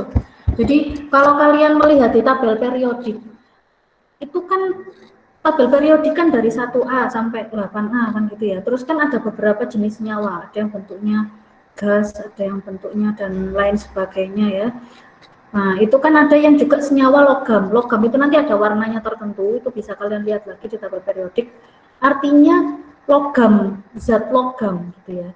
Jadi logam itu masih ada yang dibutuhkan oleh manusia di dalam tubuhnya, ada yang dia tidak dibutuhkan pada manusia gitu. Misalnya yang nggak dibutuhkan apa? Timbal, merkuri, itu nggak dibutuhkan sama sekali dalam tubuh, baik ikan, manusia itu nggak dibutuhkan, tapi toh diproduksi dari industri gitu. Jadi itu adalah salah satu logam yang yang tidak dibutuhkan. Artinya logam itu tidak semuanya berbahaya gitu ya. Jadi logam berat, oh iya benar ada logam berat. Logam berat itu kita selalu berpikir bahwa logam berat itu pasti berbahaya gitu ya. Padahal sebenarnya logam berat itu dilihat dulu unsur logam beratnya apa. Gitu. Yang pertama unsur logam beratnya apa. Yang kedua berapa banyak jumlahnya gitu. Jadi tubuh kita itu membutuhkan Cu, tembaga itu ya. Tubuh kita itu butuh Cu untuk pembentukan tulang. Dan Fe, zat besi. Ya, zat besi tadi salah satunya untuk hemoglobin ya, jadi pembentukan hemoglobin darah. Nah, itu juga sama seperti itu. Artinya kita masih membutuhkan ya, beberapa logam itu yaitu dimasuk ke logam berat juga ya. Jadi beberapa logam berat ya, khusus Cu, Fe itu masih kita butuhkan di dalam tubuh. Cuman proporsinya yang tidak boleh banyak gitu. Jadi tidak boleh banyak, kemudian juga toksisitasnya kan kalau semakin tinggi itu kan semakin buruk ya gitu ya ke efeknya bagaimana ke biota itu kan dia juga semakin buruk. Makanya mesti ada acuan berapa standar. Nah, tadi kan di yang dipresentasikan Mbak Dia itu kan ada oh ternyata standarnya sekian, makanya dia masuknya lebih apa enggak gitu. Jadi tidak semua logam berat itu merugikan. Ada yang logam berat yang memang kita butuhkan dalam jumlah kecil. Jumlahnya sangat kecil. Jadi seperti mineral. Kembali lagi yang kemarin saya jelaskan, tubuh kita butuh mineral. Dari ikan juga butuh mineral. Oh misalnya ikannya tumbuhnya besar, tapi karena kekurangan mineral ada satu unsur nanti yang menyebabkan ikannya itu jadi ini. Misalnya ikannya warnanya nggak terang karena kurang mineral. Nah itu kayak gitu. Itu ya teman-teman ya. Paham sampai sini? Insya Allah Bu, paham. Paham Bu. Oke, yang lain? Iya Bu. Silakan Mbak Dia ditutup. Iya Bu. Jadi itu yang bisa saya sampaikan tentang presentasi logam berat atau polutan lainnya yang ada di laut. Sekian dari saya. Wassalamualaikum warahmatullahi wabarakatuh. Waalaikumsalam warahmatullahi wabarakatuh.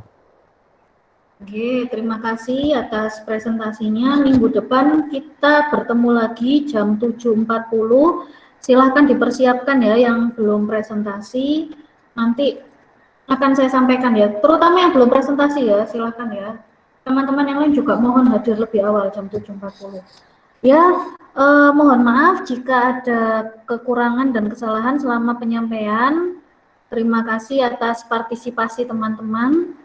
Saya akhiri. Wassalamualaikum warahmatullahi wabarakatuh. Waalaikumsalam warahmatullahi wabarakatuh. Waalaikumsalam warahmatullahi wabarakatuh. Oke, saya tutup ya teman-teman.